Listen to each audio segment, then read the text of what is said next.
Welcome to today's oversight hearing of the National Telecommunications and Information Administration, or NTIA. I want to welcome Administrator Ariel Roth back to the Energy and Commerce Committee. Administrator Roth was once a detailee here at ENC. We'd love to see our alumni come move on to important roles in the administration, and you certainly have done us proud. NTIA serves as the President's principal advisor on telecommunication issues. This includes issues like broadband deployment, managing federal spectrum use, international telecommunications policies, advanced communications research, and strengthening public safety communications. Much of NTIA's focus over the last year has been on the $42.45 billion Broadband Equity Access and Deployment Program, or BEAD program. This program aims to connect the remaining unserved and underserved Americans to broadband. The Biden administration ran this program for 3 years, but burdened it with onerous regulations that created only confusion and delays. The result, in 3 years, they only approved 3 state proposals and 0 homes were connected to broadband. Last June, the Trump NTIA restructured BEAD, removing many of the Biden administration burdens. They eliminated technology preference, unlawful rate regulation of broadband plans, and unnecessary labor, DEI, and climate requirements. I proposed a similar approach in my Speed for BEAD legislation, and I'm thrilled that NTIA implemented many of my ideas. In the 1 year since reforming BEAD, this administration got each state to run a new bidding round that saved taxpayers billions of dollars, approved 54 final proposals, and saw homes in 2 states get connected to broadband. That is the speed we need. Administrator Roth and her team have done incredible work to save taxpayer dollars. Look no further than their work in D.C. Rather than rubber stamping D.C.'s BEAD proposal, Administrator Roth and her team traveled around the district to see the places where D.C. wanted to use BEAD funds. They found D.C. wanted to spend $70,000 per location to connect a field house, a construction trailer, a gated Pepco electric utility building, a shed along Amtrak train tracks, a non-existent building along the same Amtrak train tracks, and an open field off the GW Parkway. Locations that we can all agree do not need broadband. Following this work, DC confirmed that they had 0 unserved or underserved locations that needed funding. I applaud NTIA's work in rooting out waste and generating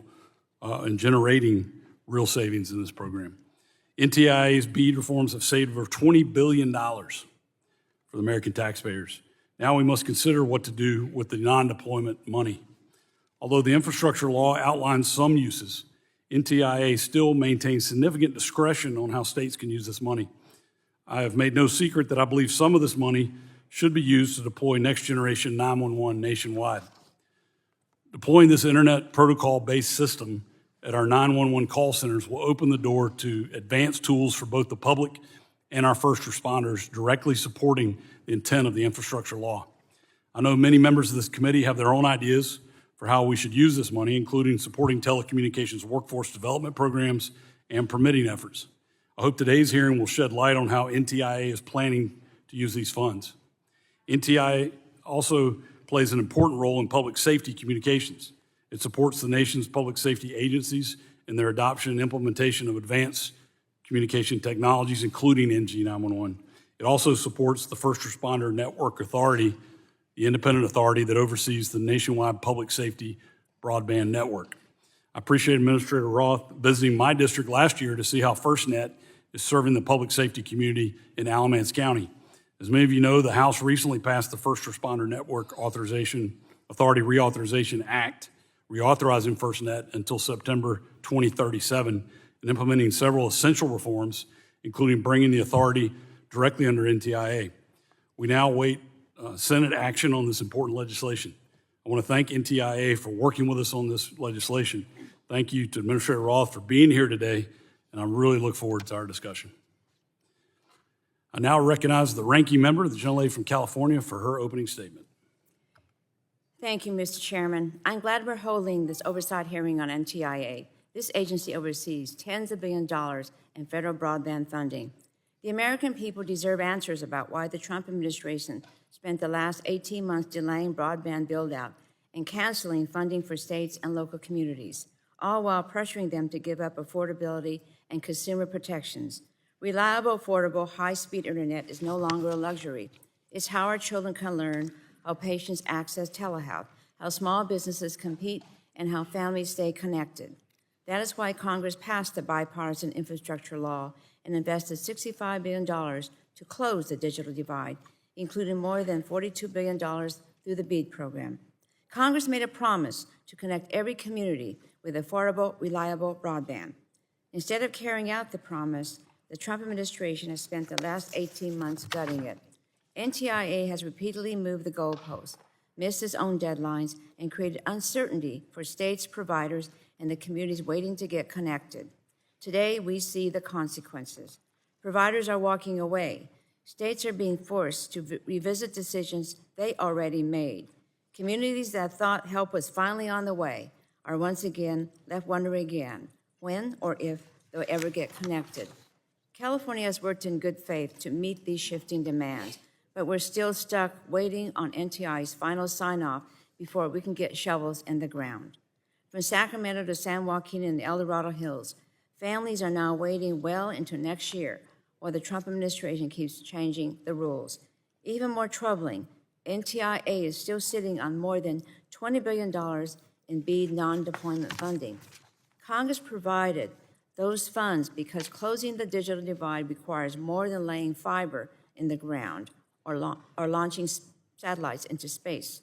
It also requires making sure people can afford to get online and have the skills and support to use that connection. Yet, months after missing its own deadlines, NTIA still has not told states if or how they can use these funds, leaving states in limbo and families behind. I'm equally concerned that in other areas, NTIA is also exceeding the authority that Congress gave it. Congress never directed NTIA to override state affordability policies, disregard their net neutrality laws, or discourage states from negotiating stronger contract provisions to protect consumers. And Congress certainly never authorized NTIA to override state AI laws. Yet President Trump is threatening to withhold billions in broadband funding if he doesn't like their AI protection. The administration also illegally canceled nearly $3 billion in digital equity funds, including $70 million that's going to help California families. That decision stopped their proposed project that would have helped more than 500,000 digitally disadvantaged Californian households gain affordable broadband access, digital skills training, and the devices they need to participate in today's economy.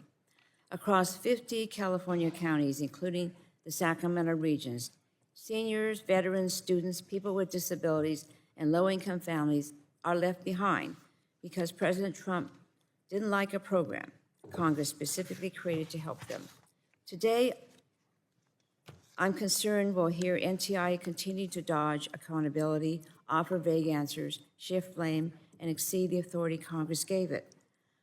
But the American people deserve clear answers. When will states receive certainty about funding? What legal authority does NTIA believe it has to impose requirements Congress never enacted? And when will states finally be allowed to finish the work Congress directed them to do? Congress passed a bipartisan law. NTIA's job is to follow it, not rewrite it.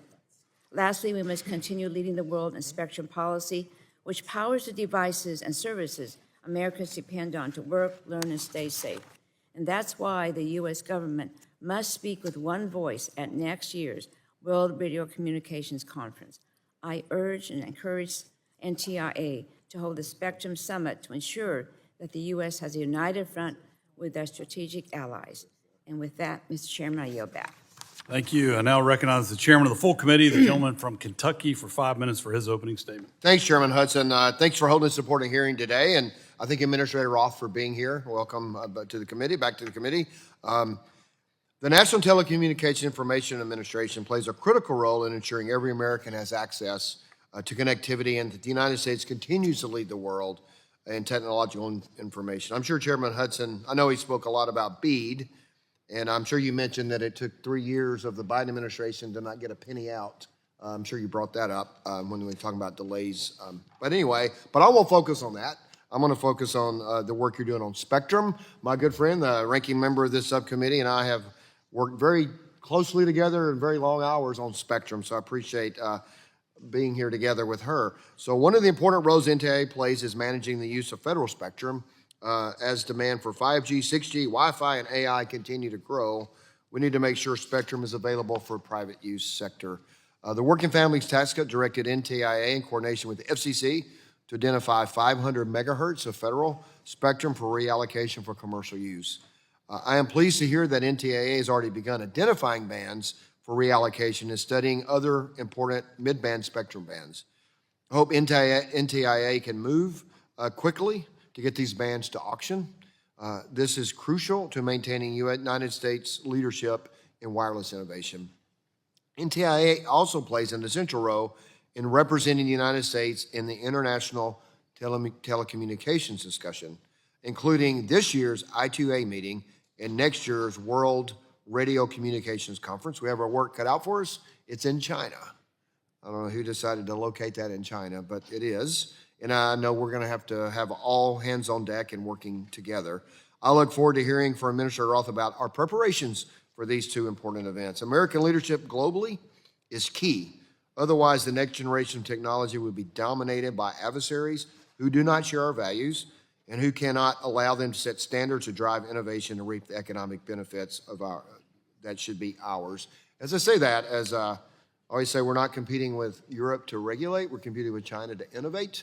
We, as we did yesterday, protect our children from purveyors through social media, but we also need to make sure that we have in place what's been really interesting to watch, and I've talked about Europe quite a bit and have that example of what not to do. As European teams are staying in not just in our cities, which we have, I put our cities up against any city in the world, but particularly in our suburbs. I was just in Chattanooga at a wedding, and the Spanish team is staying in the city of Chattanooga, and they're just seeing that American prosperity is throughout the country.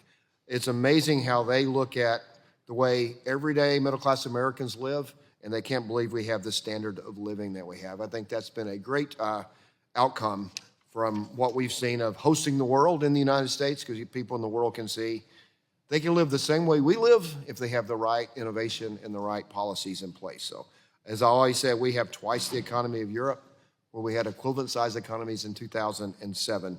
So it's important that we maintain our leadership so we continue to grow and raise the standard of living, not just for the people running the companies, but the people who are working for the companies and benefiting from the efficiencies that come from these companies. And we appreciate that, and I will yield back. Thank you, Chairman. I now recognize the gentleman from New Jersey, the ranking member, for 5 minutes for his opening statement. Thank you, Chairman Hudson. The National Telecommunications and Information Administration, NTIA, plays a critical role in planning and coordinating U.S. communications strategy at home and abroad, expanding Internet access and connectivity, and improving public safety communications. And as the President's principal advisor for telecommunications policy, the NTIA administrator is responsible for leading an agency charged with ensuring Americans continue to have reliable access to communications capabilities. The BEAD program was established and funded as part of the Bipartisan Infrastructure Law in 2021 to provide a generational investment in broadband infrastructure for unserved and underserved communities across the country. And for decades, we've heard countless stories about how pervasive the digital divide has become, especially in rural communities. And that's why passing that law was a victory not just for red states or blue states, but for all communities lacking Internet access. And this program was meant to address that inequity with state-of-the-art investments that would last for multiple decades. Unfortunately, the Trump NTIA has strayed far from that mission since January of 2025. Despite pushback from both Republicans and Democrats at all levels of government, the Trump NTIA is barreling ahead with its shady restructuring of the BEAD program while impounding billions of taxpayers' dollars in grant funds across a number of programs authorized and appropriated by Congress.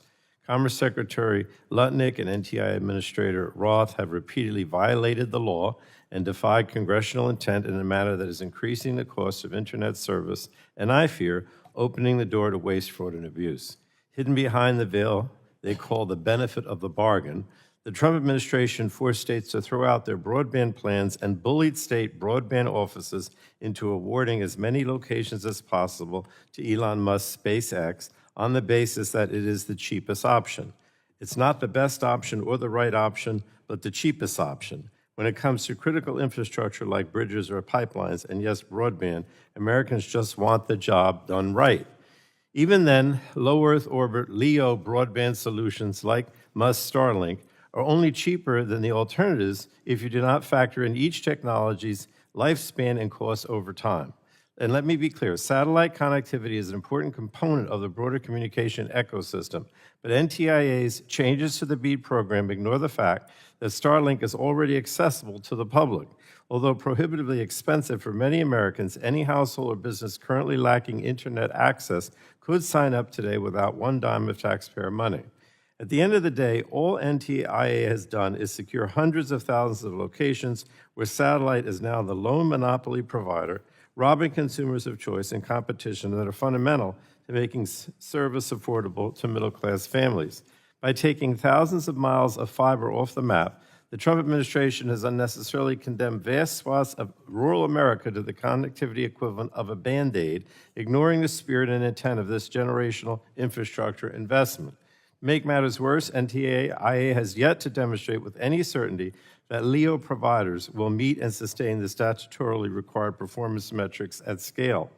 And the Trump administration is also failing to enforce the statutory requirement of the law that BEAD grantees offer a low-cost service option that is truly affordable to qualifying consumers. This is yet another example of the Trump administration driving up everyday costs on hardworking American families. It's bad enough costs are skyrocketing as a result of Trump's reckless tariffs and his reckless war of choice with Iran, but now his administration is defying the law and refusing to ensure consumers have access to low-cost service options for their internet service as the law intended. While households are finally being connected under BEAD, the Trump administration's inexcusable revamping of the program not only stopped getting shovels in the ground, but it's also increased costs. And now we're seeing broadband providers leave the BEAD program and surrender their awards one after another, not because of decisions made by the states, but because of moving goalposts and mismanagement from NTIA. To minimize the damage already done, NTIA must immediately deliver each state's non-deployment funds with maximum flexibility for their use, consistent with the Bipartisan Infrastructure Act. And time is literally running out to put these dollars to good use, and the delays have gone on long enough. And with that, Mr. Chairman, I yield back the balance of my time. Thank you. We have now concluded with member opening statements. The chair reminds members that pursuant to committee rules, all members' opening statements will be made part of the record. I'd like to thank our witness for being here today to testify before the subcommittee. Our witness will have 5 minutes to provide an opening statement, which will be followed by a round of questions from members. The witness here today before us is the Honorable Ariel Roth, Assistant Secretary of Commerce for Communications and Information and Administrator, National Telecommunications and Information Administration. Welcome, Administrator Roth. Also, on behalf of the committee, I'd like to extend a warm welcome to your husband, Yakov, and your parents, Mark and Peggy. I know they're proud, and we're very happy to have you with us here today. We extend our welcome. Administrator Roth, you're recognized for 5 minutes for your opening statement. Make sure your mic's on there. I do that all the time, too. Okay. Chairman Hudson, Ranking Member Matsui, and members of the subcommittee, it's great to be back, and thank you for the opportunity to testify today. It's been nearly a year since I was confirmed to lead NTIA, and I am grateful for the opportunity to work alongside the dedicated public servants at the agency to advance an ambitious agenda, developing the largest spectrum pipeline in our nation's history, ensuring nationwide broadband availability, strengthening public safety communications, and promoting American leadership in the technologies of the future. It's especially meaningful to appear before you just days before our nation celebrates its 250th anniversary. Throughout our history, breakthroughs in communications have helped expand opportunity, accelerate the exchange of ideas, and strengthen American prosperity. From the telegraph to the telephone to wireless, satellite, the internet, and now AI, America has repeatedly led the technologies that shape the modern world. At NTIA, our responsibility is to ensure that the next generation of communications technologies continues that tradition by removing obstacles to innovation, expanding opportunity, and strengthening American leadership. Consistent with the Working Families Tax Cut Act and President Trump's memorandum establishing U.S. leadership in 6G as a national priority, NTIA is moving aggressively to identify at least 500 megahertz of spectrum for commercial use. Thanks to our progress across the 7 gigahertz, 2.7 gigahertz, 4 gigahertz, and 1.675 gigahertz bands, we are on track to meet that target ahead of our statutory deadline. To support transparency and accountability, NTIA recently launched spectrum.gov so that Congress, industry, and the public can track progress in real time. NTIA is strengthening engagement in international standards bodies, preparing aggressively for the 2027 World Radio Communication Conference, supporting American leadership at the ITU, and helping ensure next-generation networks are built on secure and resilient technologies rather than standards shaped by authoritarian regimes. Another major priority has been reforming the BEAD program.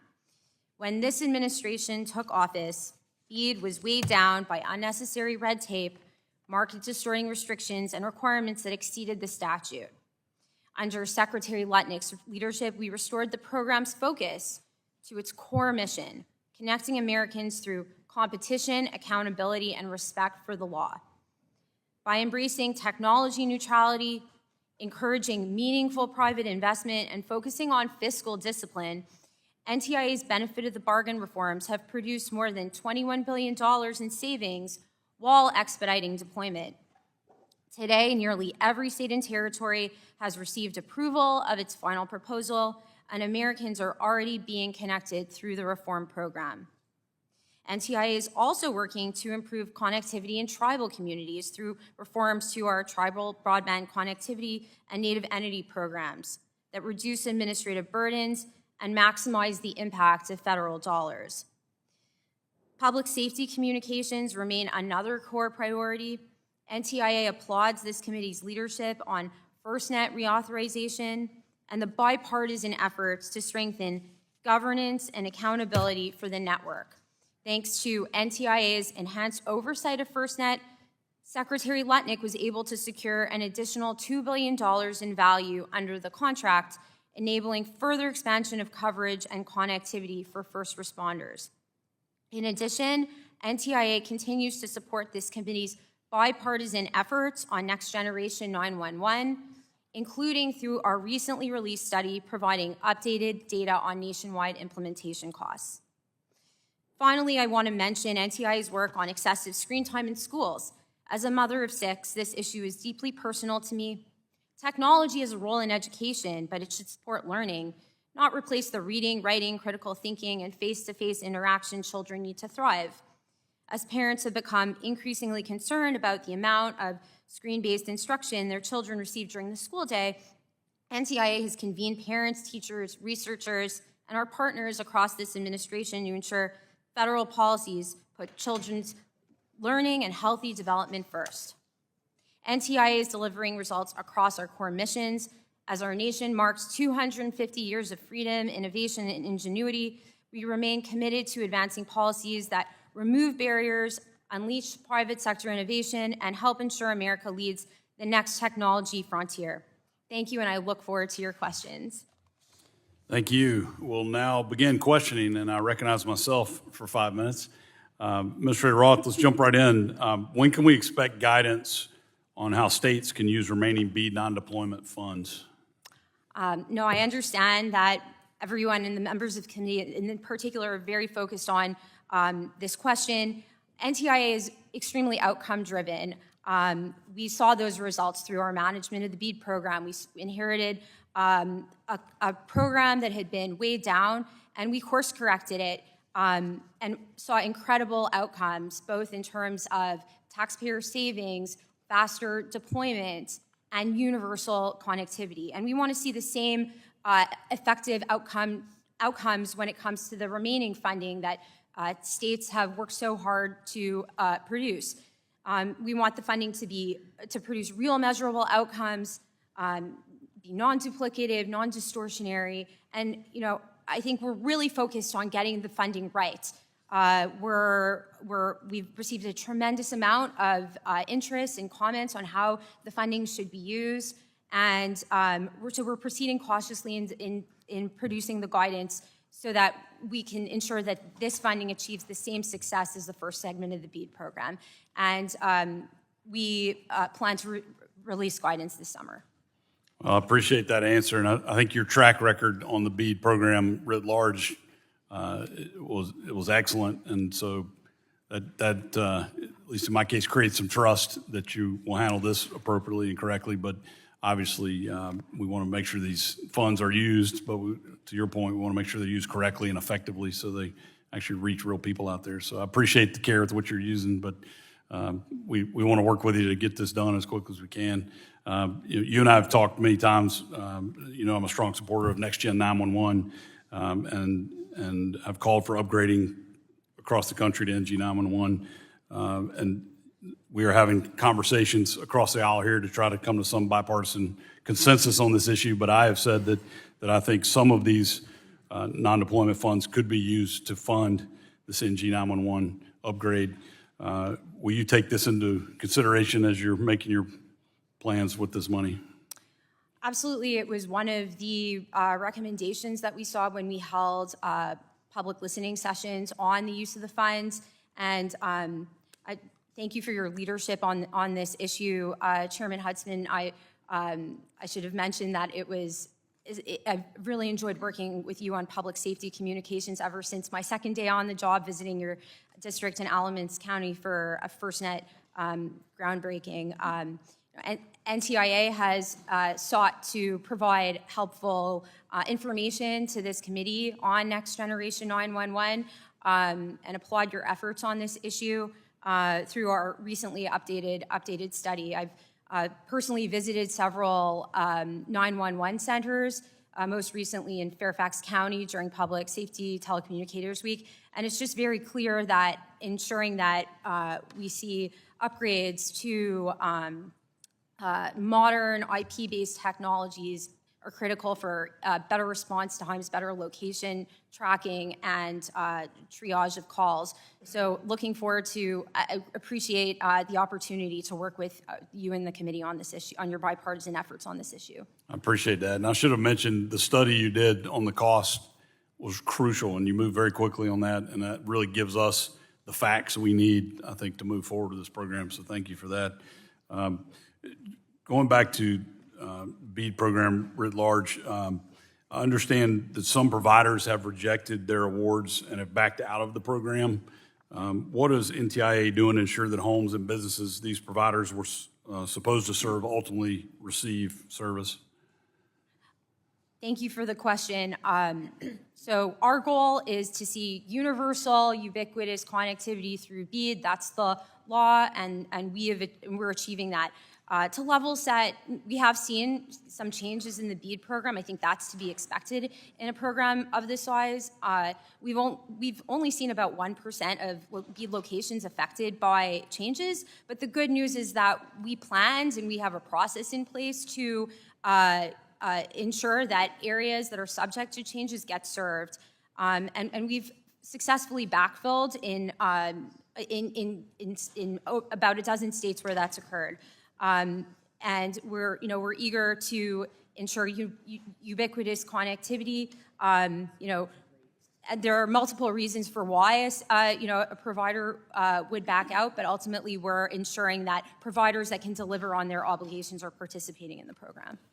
That's great to hear. So the folks who may be backing out represent about 1% of the coverage, and you've been able to successfully backfill those cases. That's right. That's great. Thank you for that. My time has expired. I will now recognize the ranking member for 5 minutes for her questions. Thank you very much, Mr. Chairman, and welcome, Administrator Roth. NTIA doesn't have the authority to regulate broadband rates and force states to give up their consumer protections. Yet NTIA is instructing companies receiving federal broadband dollars to insist that states include contract terms exempting these companies from state consumer protections like affordability and net neutrality. Administrator Roth, you've said, and I'm quoting from your October 2025 Hudson Institute remarks, any state receiving BEAD funds must exempt BEAD providers throughout their state footprint from broadband-specific economic regulations, such as price regulation and net neutrality. California has strong consumer protections, including our own net neutrality law, and has long negotiated stronger broadband contracts to protect consumers. Yes or no, should California lose broadband funding because it wants stronger consumer protections than what NTIA requires? No, we believe that every state, including California, should get access to broadband through the BEAD program. Our job is to implement the law, and the law specifically tells us to ensure the timely and effective deployment of broadband projects through the BEAD program. And we know that one of the challenges of deploying broadband is an inhospitable regulatory environment. We want to ensure that the program's successful, that these projects are successful, they're not subject to defaults, and so we're doing our job by ensuring that the states do their part to provide that regulatory environment. What specific authority did Congress give NTIA to require California to suspend or limit enforcement of its own consumer protection laws? Not just for BEAD-funded networks, but for companies' broadband operations throughout the state. The law requires NTIA to provide rules and guidelines on the effective deployment of broadband through the BEAD program.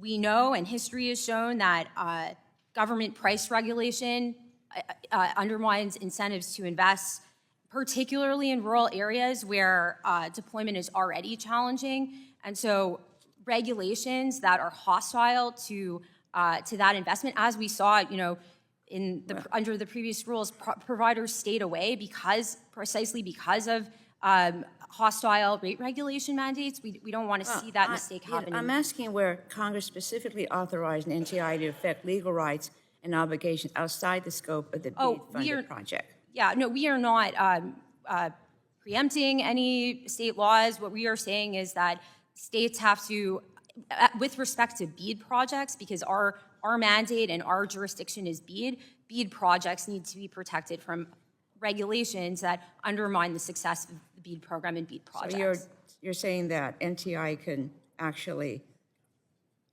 tell them to just forget about any consumer protections, in this case in the state? No, we support consumer protections. I think that our focus is on rate regulation. We're motivated, or we're driven by evidence and data. Bipartisan Congress recognized or actually precluded NTIA from rate regulating in the BEAD program precisely because of data showing that rate regulation harms investment.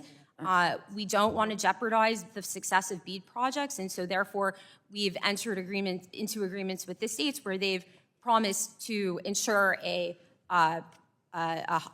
healthy regulatory environment so that these projects can be successful. Okay, well, I think I'm going to have to follow up with you later on that.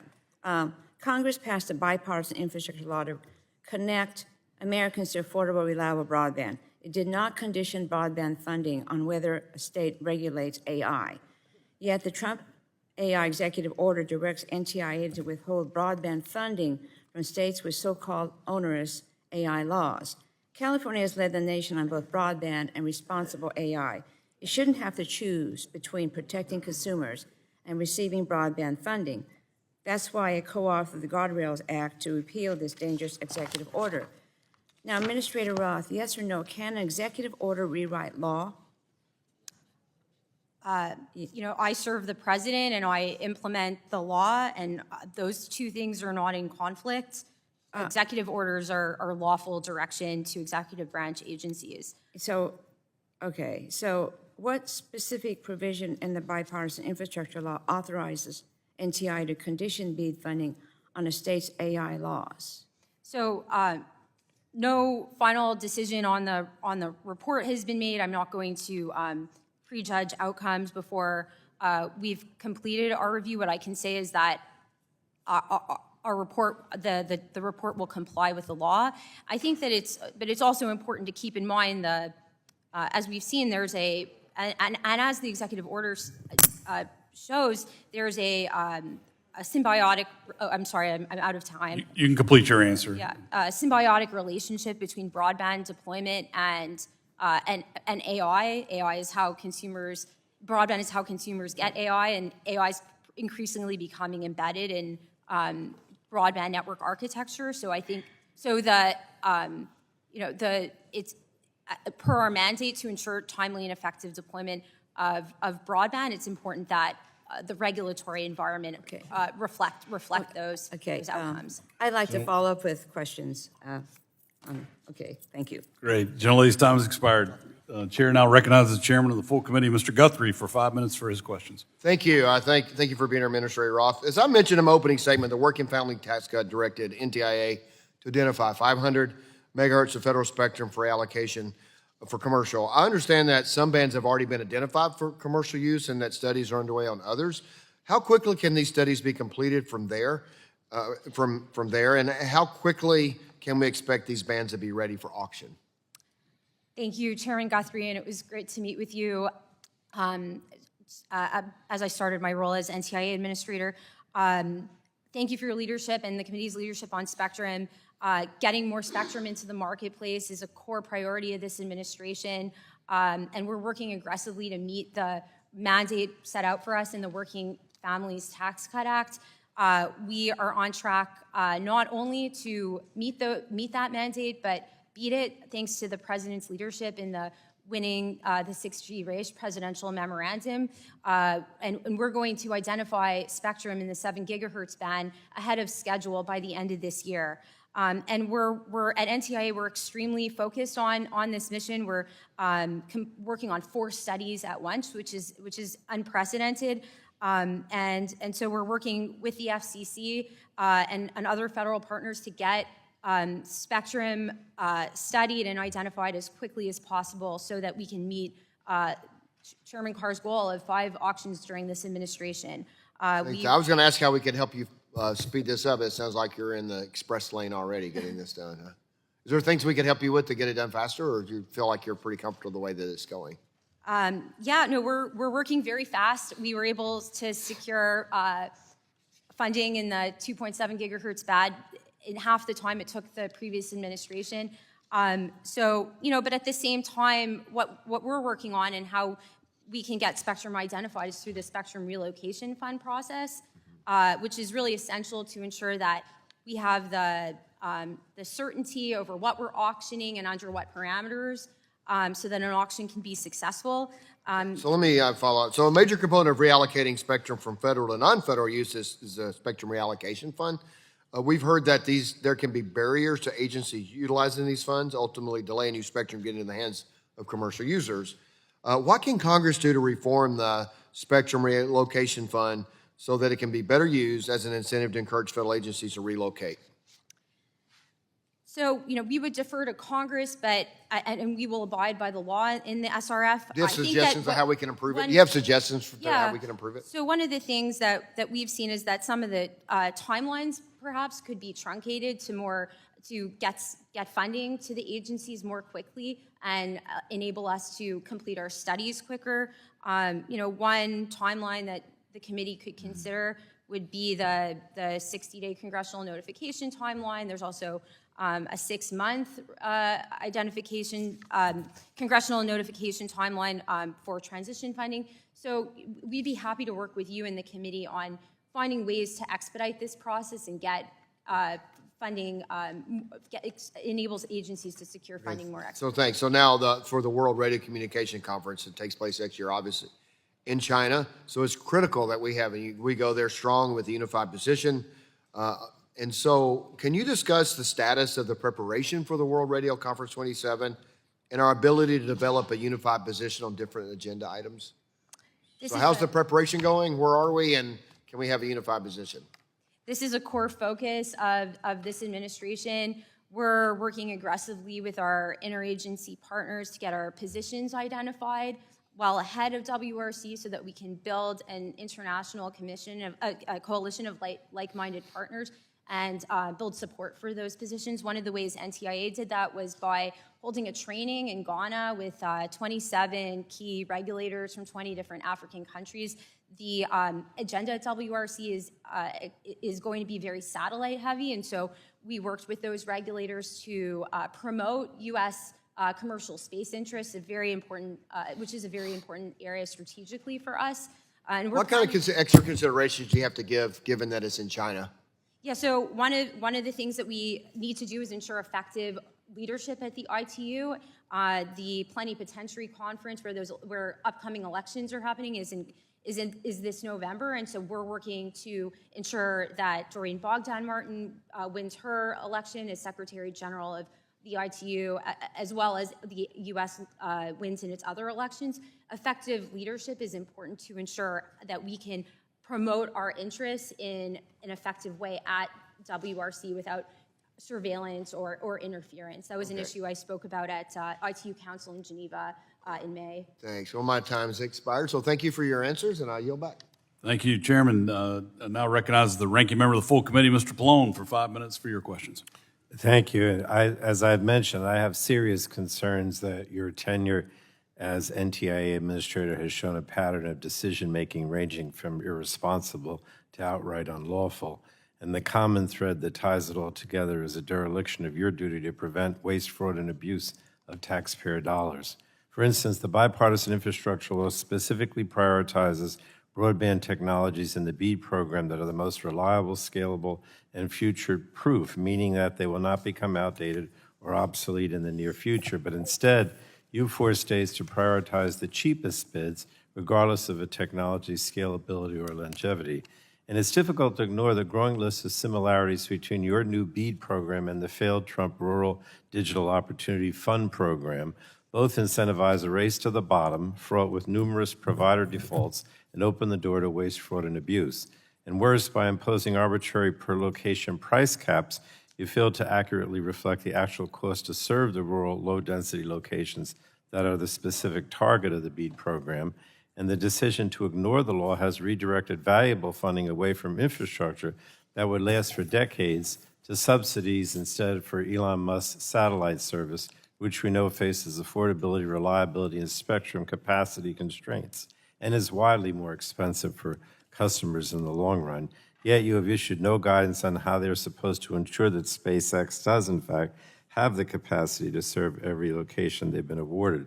So let me ask Administrator Roth, what evidence do you have to suggest that LEO broadband will be able to meet the law's performance requirements at all times for the entirety of the locations it has been awarded?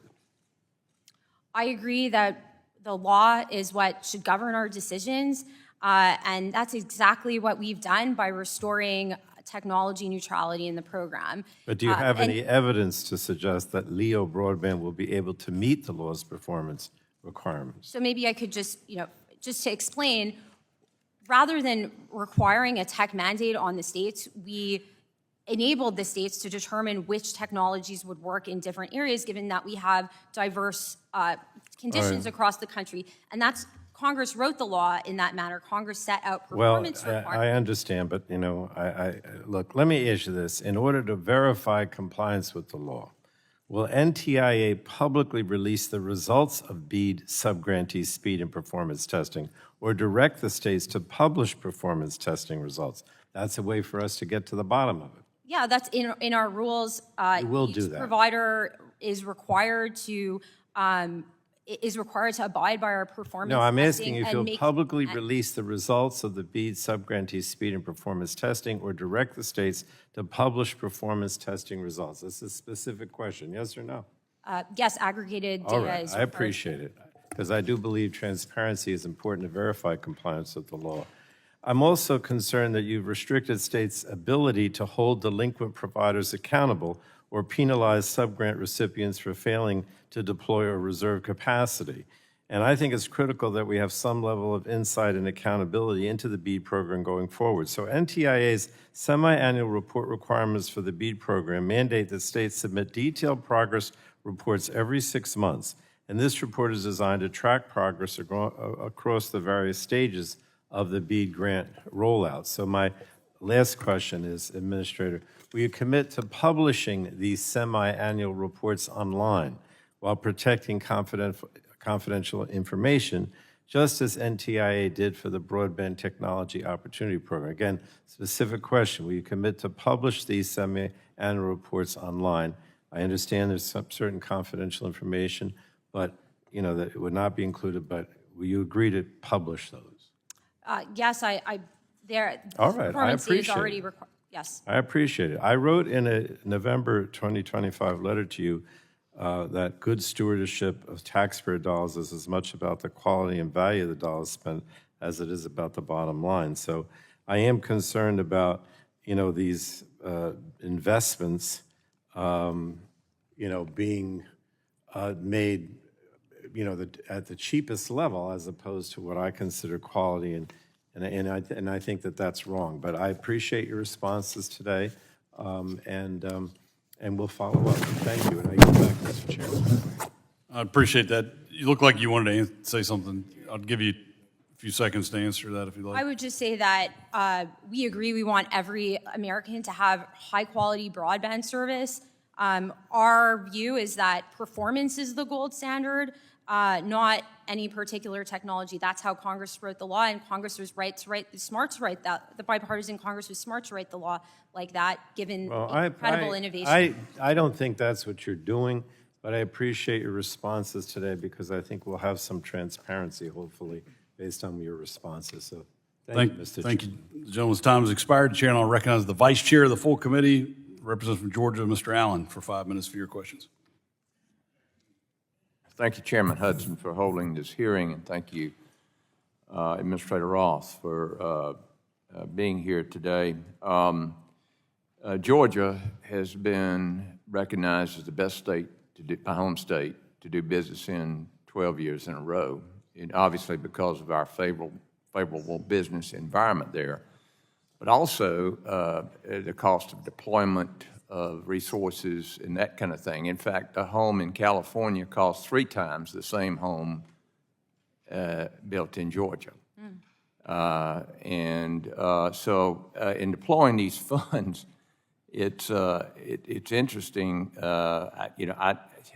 Again, we make governance for deploying funds throughout the country, but doing business in some states is nearly impossible because of either labor agreements or other things, which affects my district. But getting back to Chairman Guthrie talking about the 2.7 gigahertz band, he talked about the timeline. Can you tell me a little bit about the factors that present the greatest risk to that timeline and what this committee and Congress can do to assist NTIA in expeditious identification in the auction? What's holding this up? So maybe I could just mention, thank you for meeting me in your office. It was really great to meet with you, and I agree with your point that regulatory conditions in a state are very important for ensuring swift deployment of broadband. It's something that we've really taken to heart in BEAD. And I think, was your question about spectrum? Yeah, Okay. spectrum. Okay. What's holding up the auction? So I would say we are moving aggressively and nothing is holding anything up. We are working aggressively across all the bands that we're studying to get them identified and into the marketplace as quickly as possible. What can Congress do to expedite this? Yeah, I think one of the things to look at is potentially timelines for the ability to secure spectrum relocation funds, which is a critical part of NTIA's work to identify spectrum for commercial use. But that being said, we are working aggressively. We just the SRF funds for the 2.7 gigahertz band just completed the congressional notification process, so funds are going to be available imminently to begin those studies. And we're working across all of the bands that we're identifying. Okay. We're going to get 7 gigahertz identified. So things are moving as fast as the government can move. Yeah, we are working around the clock to get spectrum identified. Given its All right, I've got a few more questions. Rural broadband access and the connectivity issues remain a top concern for my constituents, again, because of the policies of the previous administration as far as labor agreements and all this other stuff. Recently, NTIA chose to apply FCC pole attachment rules and regulations across the entirety of a pole owning sub-grantee's footprint as a condition of participation in the BEAD program, including to entities like cooperatives that are exempt from these rules. Can you explain the requirement and the rationale for including it in BEAD? Thank you, Congressman. I think it really goes back to your point that ensuring that there's a hospitable environment to innovation is critical to our ability to deliver on our statutory obligation of ensuring BEAD projects are carried out in a timely and effective manner. We've really tried to learn from the past, and one of the past lessons that we know is that pole access can be a serious impediment when it comes to getting projects deployed in a timely and effective manner. And so our job is to ensure that BEAD doesn't get held up by pole access. So and that there is a COP on the BEAD. Section 224 of the Communications Act still applies, and state laws still apply to the extent that they govern municipal and cooperative poles. But there is a risk that that in BEAD, that because pole owners have entered BEAD markets, that incentives aren't necessarily aligned with the goals of BEAD, and so we just need to have a COP on the beat. Well, on poles. these co-ops, Electrified America, they're doing great work. Come down and talk to them about how best to do this, and before you implement something that they have to deal with. I have another question. I'll submit it for the record because I'm out of time, and I'll yield back. Thank you very much. Thank the gentleman, the chair, and I'll recognize the gentleman from Florida, Representative Soto, for 5 minutes for your questions. Thank you, Mr. Chairman. Unfortunately, rural America has lost faith in the rollout of the rural broadband program. We've seen 18 months of bureaucracy, 18 months of talk, 18 months of delay. A lot of my folks back home think that the rural broadband plan was actually the smaller rollout of the American Rescue Plan broadband, because that's the only thing that's happened to date since 2021. We saw March of 11th, 2021, the American Rescue Plan was signed into law. In December 1st, 2022, Florida was one of 6 states to get funds under the American Rescue Plan Capital Projects Fund. And in February 2nd, 2023, Governor DeSantis announces Uhaw Junction, Kenansville, in our district received $4 million, and Deer Park and Bull Creek received $3.6 million to deploy fiber and connect rural areas of Osceola County. I can tell you this was a huge change for a lot of folks down there.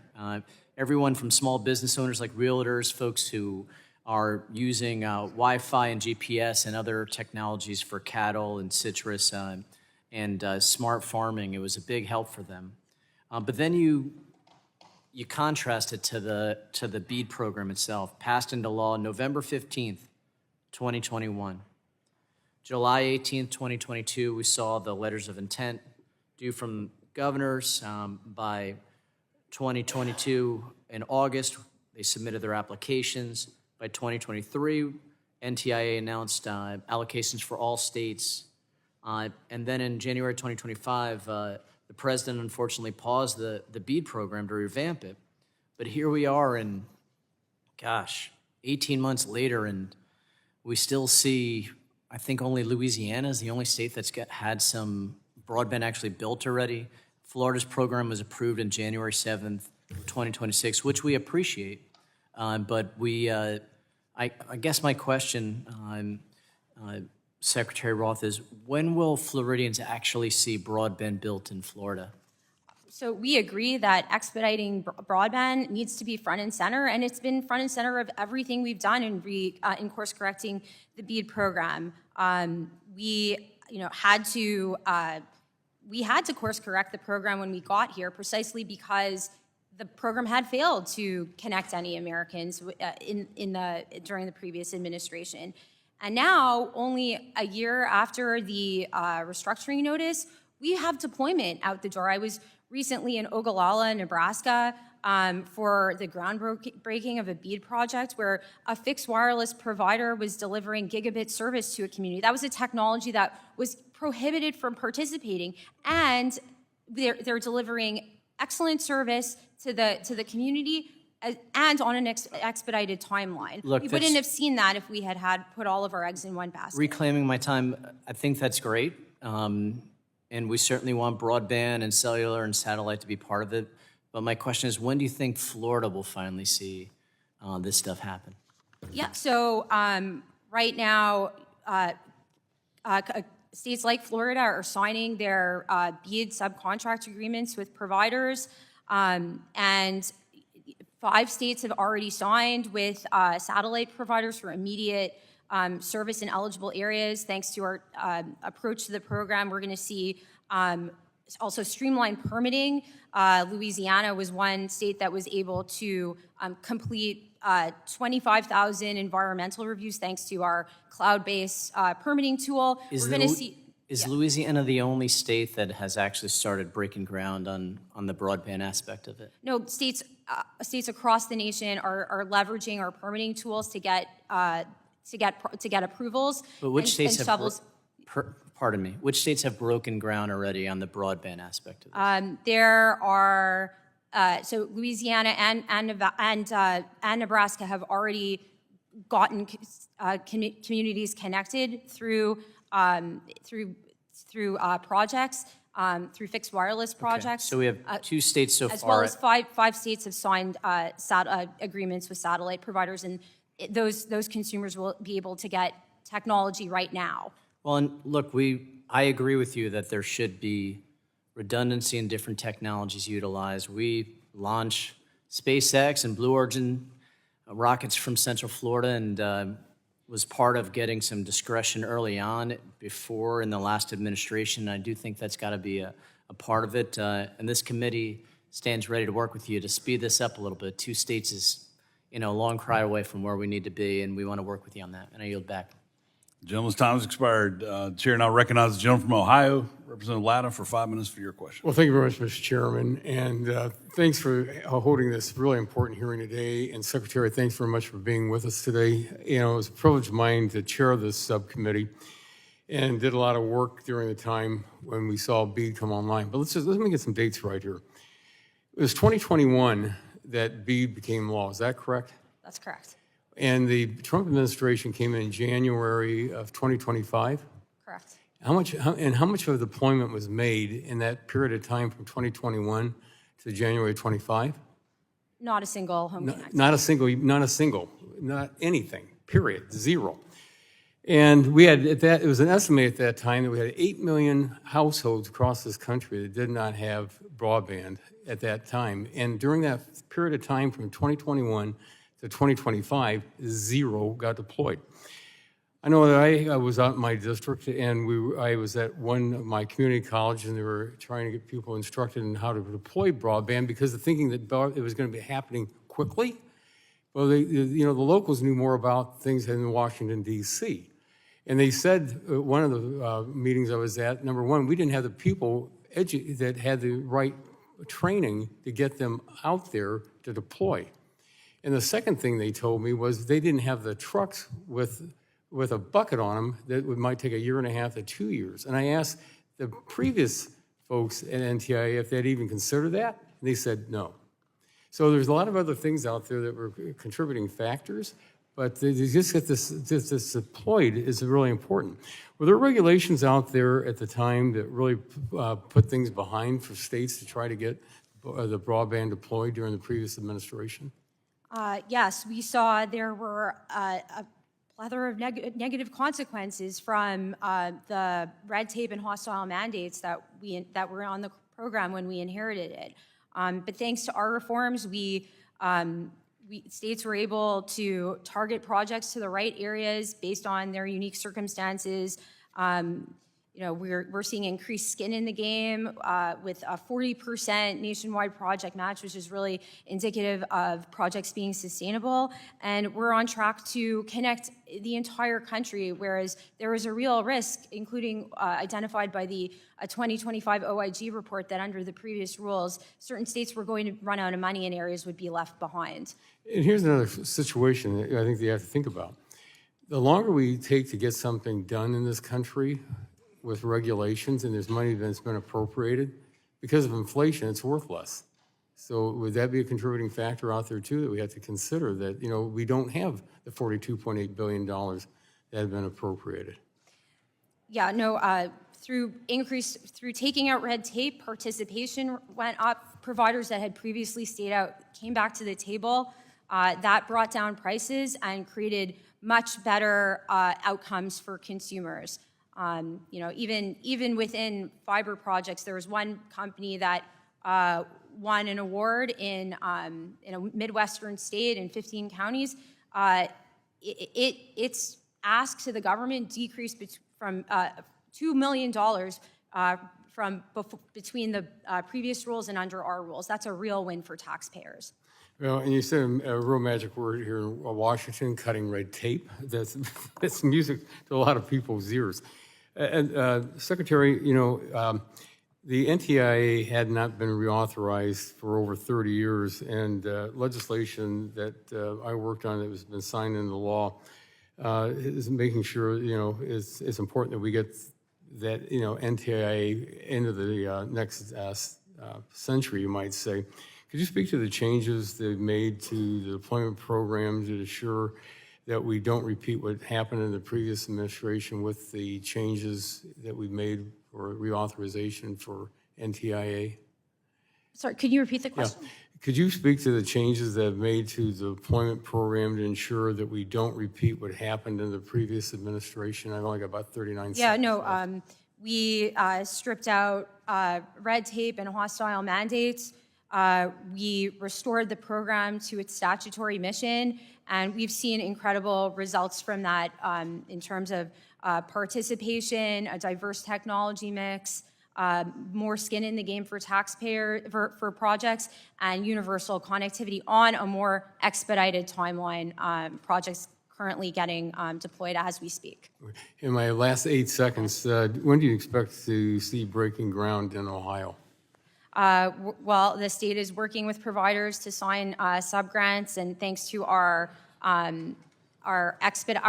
work in expediting permitting, we will see continued groundbreaking in 2026 and scaling into 2027. Well, thank you very much, Mr. Chairman. My time's expired, and I'll submit my other questions for the Secretary in writing. Thank you. Thank you. The gentleman's time's expired. Chair, I'll recognize the representative from California, Mr. Ruiz, for 5 minutes for your questions. Thank you, Mr. Chairman. Across much of rural America in my district, reliable broadband is a dire necessity. I have spoken with and seen families whose children have had to rely on hotspots or public Wi-Fi to complete their homework, and with patients in rural communities who have struggled to access telehealth appointments.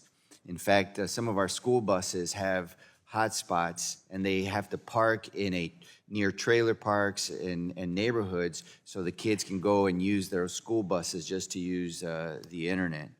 When a child cannot learn from home or a patient cannot connect with their doctor, the digital divide becomes a barrier to opportunity, education, and healthcare. That's why ensuring affordable, reliable broadband reaches every community is so important, and for too many rural and tribal communities, the promise of high-speed internet remains unfulfilled. Families continue to struggle with inadequate connectivity. Students still face barriers to completing schoolwork, and tribal nations are often left waiting at the back of the line for infrastructure investments that other communities take for granted. That is why Congress created the Broadband Equity, Access, and Deployment, or the BEAD program, to close the digital divide once and for all. So California was allocated nearly $1.9 billion through the BEAD program and has spent years working with local governments, providers, and tribal nations to develop its plan. Yet communities in my district are still waiting for certainty as NTIA continues reviewing state proposals under quote-unquote revised program requirements. Administrator Roth, thank you for visiting me last week in the office. I had a wonderful conversation. Can you provide a timeline for when California's BEAD final proposal will receive NTIA approval? Thank you, and thank you for meeting me in your office. It was really interesting to discuss the issue that you mentioned of children's technology use. Really appreciated our conversation. In terms of California, we would want to see every last state approved, including California. We have communicated certain challenges that we... What's the timeline? When can we expect a decision? Yeah, so right now, the ball is in California's court. We've communicated changes that we're going to need to see in order to ensure that the proposal complies with our rules and the principles of benefit of the bargain. And we're really looking forward to getting California across the finish line, as well as all states and territories. So while California continues to wait for its final approval, all states, tribal nations, local communities still lack clarity about how remaining BEAD resources can be used and who will benefit. I will remain deeply concerned that we continue to face delays on this issue. So we were explicitly promised that guidance would be issued this month, and it has not happened. The continued failure to deploy it is unacceptable. We need certainty. We need completion of these guidance.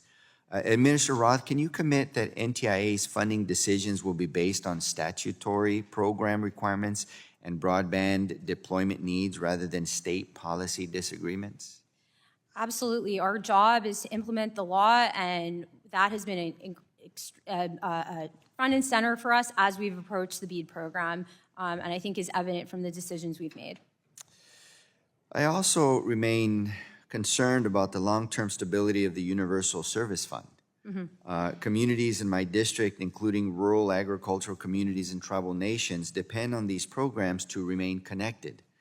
That is why I introduced the Tribal Internet Expansion Act, which would ensure that tribal nations are explicitly included within the statutory framework guiding universal service policy rather than relying solely on administrative discretion.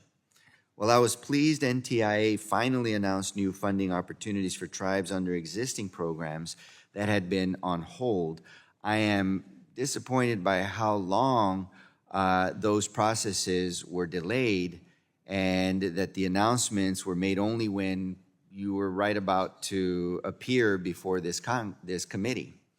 Administrator Roth, can we get your commitment that NTIA will work with Congress to strengthen tribal broadband access and support policies that recognize tribal nations as essential partners in achieving universal service?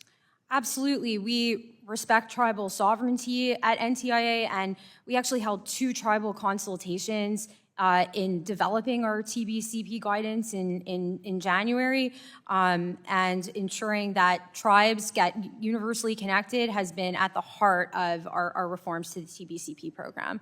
Thank you. I appreciate that. Gentleman yields back. The chair now recognizes the representative from Virginia, Representative Griffith, for 5 minutes for your questions. Thank you very much, Mr. Chairman. We had a lot of delays in getting the plan approved originally during the Biden administration. Virginia was one of the first to submit. But I'm glad to see that as a part of what you all have reworked, that you've allowed for low Earth orbit satellite internet to be used as a part of the BEAD program. I may have told you when you came to my office, or may have mentioned it in the hearing, I don't remember where, but I actually had a gentleman in Grayson County, Virginia, who came to me and said, you know, we're never going to get it. And the bottom line is, in a mountainous region of Virginia, it may not be as big as the mountains out west, but you can't run fiber to every nook and cranny, every holler out there, and we're going to need low Earth orbit. And he was thrilled when I told him that had now been included as a part of the plan, and looks forward to that getting some lower cost for him to be able to get the low Earth orbit internet availability. And further, I have to say, I think it's very prudent, and I think you might agree, to have redundant technologies in regions for critical broadband customers like hospitals and schools.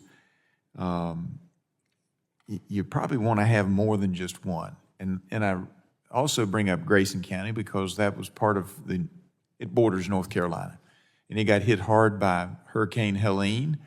And I went out and observed a road that was completely gone, just gone. And in the road bed was the fiber.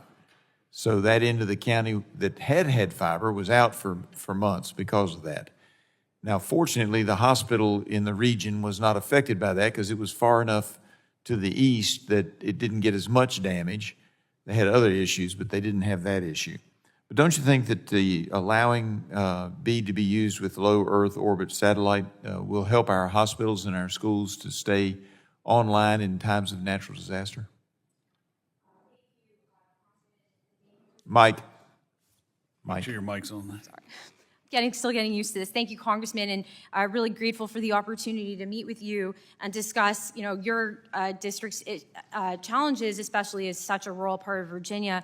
And I really agree with you that, different technologies are going to work in different areas. That was what the bipartisan Congress recognized in writing the BEAD law. It set out performance requirements that each technology had to meet. Our gold standard is ensuring that projects meet those performance requirements, but it didn't make sense, given the diverse conditions of our country, to force a one-size-fits-all solution down the states, especially as you mentioned that different technologies work differently. Fiber is an incredible technology, and indeed most of our program is fiber.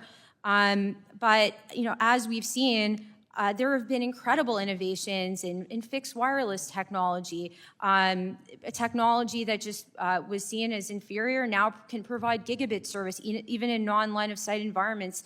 And similarly with technology, with satellite, we've seen incredible increases in throughput and latency, new generations of satellites coming online, new launches.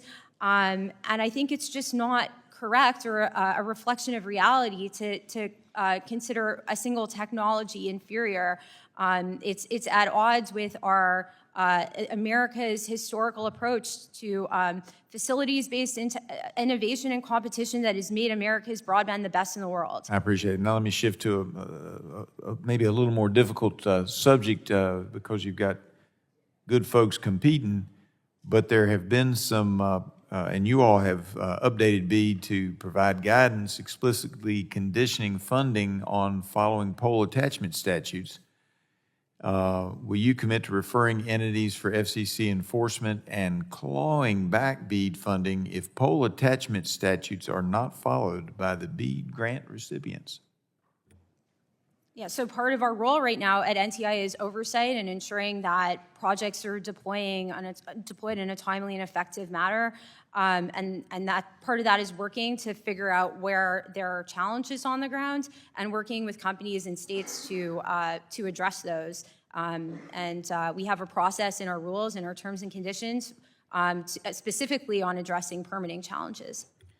And last but not least, I will just note that I thought it was interesting. Not only did we have delays in the Biden administration, but there were requests earlier for you to talk about some laws and where did you all get your authority? And I remember, because of the problem we had in Virginia with the Biden administration, that one of the things they were trying to force at that time was that there be a specific low-cost plan that met the approval of the Biden administration, and yet the law specifically prohibits you from, you're supposed to have a low-cost plan, but the law specifically prohibits you from deciding what that low-cost plan is, doesn't it? I agree. The law specifically prohibits from rate regulating and micromanaging markets in that way. I think a bipartisan Congress recognized that that was not the right approach to to maximize participation and success in the program. And I yield back. Thank you. The gentleman's time has expired. The chair now recognizes the representative from California, Mr. Peters, for 5 minutes for your question. Thank you, Mr. Chairman, and thank you, Administrator Roth, for joining us today, and thank you also for meeting with me earlier on. In November 2021, Congress voted to invest over $42 billion to advance America's goal of universal broadband service, with over $1.8 billion reserved for California in the Broadband Equity Access and Deployment, or BEAD program. And when I came to Congress, one of the things I heard all the time was about rural broadband. Republicans were really concerned about that. And in the pandemic, we learned that the digital divide wasn't just rural, urban. It was also, it existed in wealthy cities like my own. And so this was a really important thing. It was a huge advance. And I have to say, I was critical of the Biden administration's deployment of this. I was frustrated that after 3 years, we didn't have any projects in the ground. And the witness came here when the Republicans took the majority, and the Democratic witness said the states hadn't gotten through the paperwork yet. She said it was hard to do. And I thought that the criticism of the Biden administration was in many respects very fair. And this administration came in promising to speed up the timelines. And after months of silence on BEAD funding at the beginning of last year, NTIA requires states to go through an entirely new process, the benefit of the bargain round. And because of this additional round, states that were on the cusp of receiving funding at the beginning of 2025 were delayed by at least 11 months. Then NTIA missed its own deadline to issue non-deployment guidance by months. That threatened the ability of states to do critical permit process overhauls to ensure the success of the program. California has still not received its funding for this critical program. California is one of only 2 states that has yet to receive final proposal approval from NTIA. And we know that if California were to receive NTIA approval today, my state will still need to seek final approval from NIST, receive the notice of its award, sign its award agreement, a process that is likely to take anywhere from an additional 6 months to a year. That's if NTIA were to approve California's final plan today. After months of going back and forth between NTIA and California on its final proposal, with multiple rounds of curing earlier this spring, California thought it was nearing final approval. And then after months of silence from NTIA recently sent California a completely new round of curing requests with new issues and questions NTIA had never previously raised. So we all know California will not be seeing the money anytime soon, leaving our unserved and underserved rural and urban communities behind. Administrator Roth, can you explain how changes brought under your leadership have fulfilled your claims of accelerating BEAD deployment, and when should Californians expect to see shovels in the ground? Thank you, Congressman, and it was great to talk to you in your office. And thank you for giving me the opportunity to explain some of the challenges that we've seen in California. I told you one of the challenges that I think you mentioned in our approach to curing was that there were some mapping anomalies. We found, we've oversight the program, and conducting our due diligence is really important to ensure protection of taxpayer dollars. And there were several examples in California where there were requests for really exorbitant amounts of money, ostensibly to serve apartments in the middle of nowhere. And so we had to work with the state to ensure that we address those mapping challenges. We're working with the state. We look forward to receiving California's revised proposal so that we can get California and all states and territories across the finish line. But I think that the data speaks for itself with respect to expediting projects. Thanks to our restoring the program to its statutory mission, we've already seen. You said that before. You said we've got projects in Louisiana, we got a project in Nebraska. And that, to me, that's not that great. Well, what we have now is instead of a 3-year delay, we have a 5-year delay. The witnesses here blaming the states. The witnesses here telling about how it's hard. The same things we heard from the Biden witness when you all came into the majority. I hope you're not breaking your arms, patting yourselves on the back that this is better. This is the same. This is the same. We have instead of a 3-year delay, we have a 5-year delay. And I would love to see some of the same frustration that I showed with the administration of my own party on the other side of the aisle, to see the Republicans showing frustration with this implementation, because this is unacceptable. It's as unacceptable as it was at the beginning of this term. I have more questions, but I'll submit them in writing. I yield back. The gentleman yields back. The chair now recognizes Representative Fulcher for his 5 minutes of questions. Thank you, Madam Chair. Administrator Roth, I want to start with a thank you.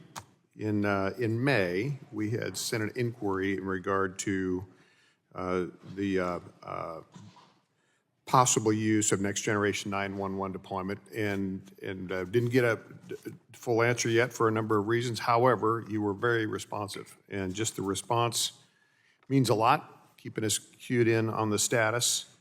In my state, we have a lot of rural space, and the rural broadband deployment is a big, big deal. In addition to being a member of Energy and Commerce, I'm also on Natural Resources, and one of the things that we struggle with is a permitting process for this deployment. That's a huge issue for us and a huge issue in terms of how this deployment is handled, the timeliness of which it's handled, and whatnot. To what extent is NTIA involved, or suggestions have you got in regard to working with federal, state, for this permitting process? A lot of this is on or related to federal land. We've got about 34 million acres of that. To what extent is NTIA involved with that, and what's happening there? Thank you, and thank you for the opportunity to meet with you. So permitting is front and center of our efforts to expedite deployment in the BEAD program. We're really focused on, not just getting paperwork out the door, but actual deployment. And we know that permitting has been one of the historical challenges when it comes to broadband deployment. What we've done at NTIA is we've introduced a cloud-based software tool to really expedite and automate the permitting process. We have 47 categorical exclusions that will apply to, we estimate, about 95% of BEAD projects. And through our software tool, we've seen really a much more expeditious process. A process that used to be email-based and took 3 to 6 months is now taking 48 hours, according to one of the state broadband directors. And the proof is in the data. There were 25,000 locations just got through our permitting process thanks to that tool. And we're working with other federal agencies, Fish and Wildlife Service, National Council on Historic Preservation, to expedite things at the federal level. But as you said, there are also a lot of challenges at the state and local level. And so we are working with states to streamline processing, expedite timelines, reduce permitting costs, because ultimately that's what will make the BEAD program successful and avoid default. And I also commend this committee's efforts to address some of those challenges through its legislation. Okay. Our experience is most of those challenges on permitting have been federal, but understand that there's also the state and local. Just keep that in mind. It's a big issue for us in rural Idaho. Shifting gears a little bit, you'd referenced the study, or that had been talked about briefly, but the One Beautiful Bill calls for a study of the 2.7 megahertz band. What's the timeline on that in terms of completing that study? So we are working aggressively to complete that study and get spectrum identified in that band. We actually just finished the 60-day congressional notification process to get SRF funding to incumbent agencies, NOAA and the FAA, so that we can complete the requisite studies and identification and get the spectrum auction. It's certainly one of the bands that we're working with the FCC to get auctioned as soon as possible. What's the speed bumps in that regard? Is it personnel? Is it lack of responsiveness from other entities? No, I think one of the benefits of the president's leadership on spectrum and his presidential memorandum on winning the 6G race is that he's really identified getting spectrum auction as a national priority. And so we're working really cooperatively with other agencies, including the incumbents, to get their systems upgraded and the spectrum identified for auction. And we're also really working very closely with the FCC on this to figure out ways to expedite timelines and achieve the goal of 5 auctions during this administration. Okay, I do have a question on 1675 megahertz and 70 gigahertz, but I'm going to put that in writing because my time is up. So with that, Madam Chair, I yield back. The gentleman yields. The chair now recognizes the gentleman from Louisiana, Mr. Carter, for 5 minutes of questions.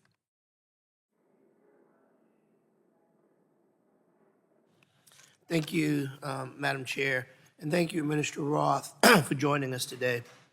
In January 2025, Louisiana became the first state in the nation to secure federal approval for a plan to deploy $1.3 billion in funding under the Original Broadband Equity, Access, and Deployment, or BEAD program, a program that designed to ensure that everyone, regardless of zip code, has access to affordable, reliable, high-speed internet. But instead of building on that progress, the Trump administration forced states to redo years of approval planning, which delayed deployment and caused unnecessary uncertainty. While Louisiana's revised plan has now been approved again, roughly $800 million in Louisiana's BEAD non-deployment funding remains frozen.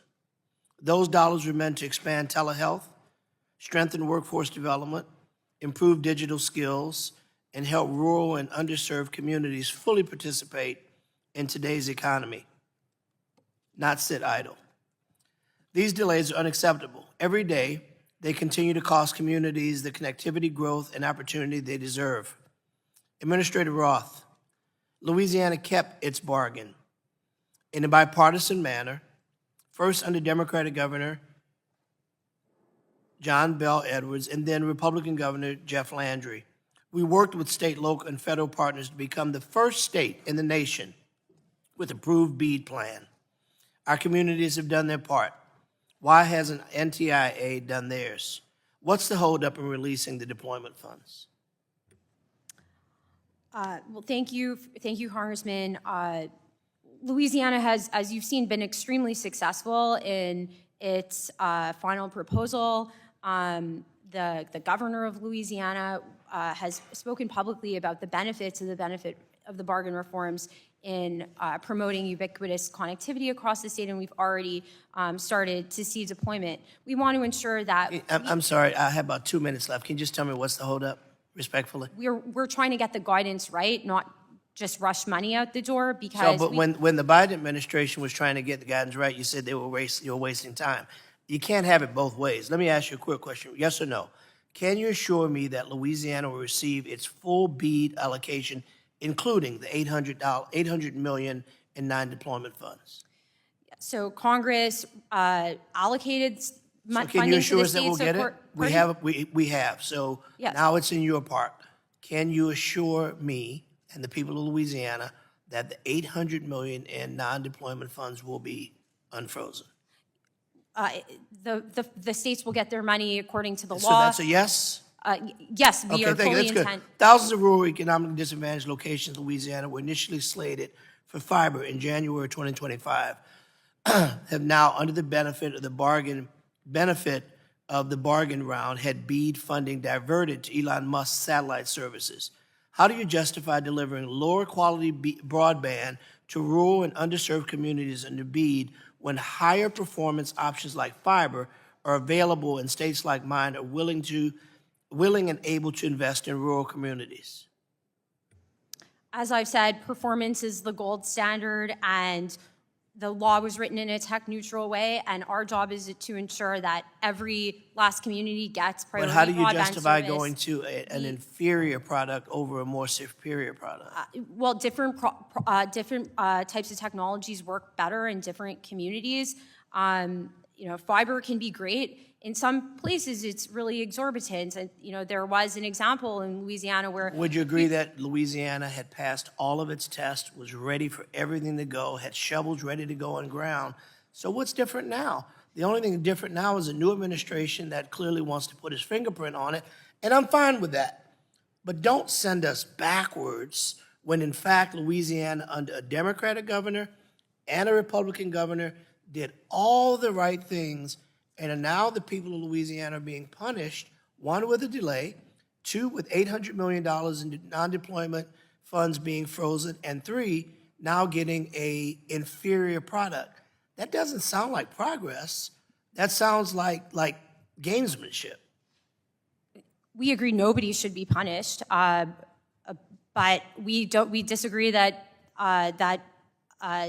putting a mandate on a single technology means better outcomes. In Louisiana, allowing fixed wireless to participate in the program not only brought down costs, but it also expedited deployment in the states. Respectfully, you mentioned in your comment that Louisiana got it right. You mentioned in your comment that you acknowledged that we were first, that we got it right. But now we're being punished by getting an inferior product after the fact, when in fact we'd gone through all those batteries of tests, all of those hoops, all of those jumps among two different administrations, only to find it rechecked, redone, and now we're getting less money, inferior product, That's just not cool. I'd love to meet with you, Administrator Roth, and have a more in-depth conversation. My time has expired now. Mr. Chairman, thank you. Gentleman's time's expired. I'd let the witness take a few seconds if you'd like to respond to that. I guess I welcome the opportunity to meet with you. Our view is that performance is the gold standard, and I think that the view that, one technology is a one-size-fits-all solution or future-proof just doesn't reflect reality when we've seen incredible amounts of innovation in diverse technologies.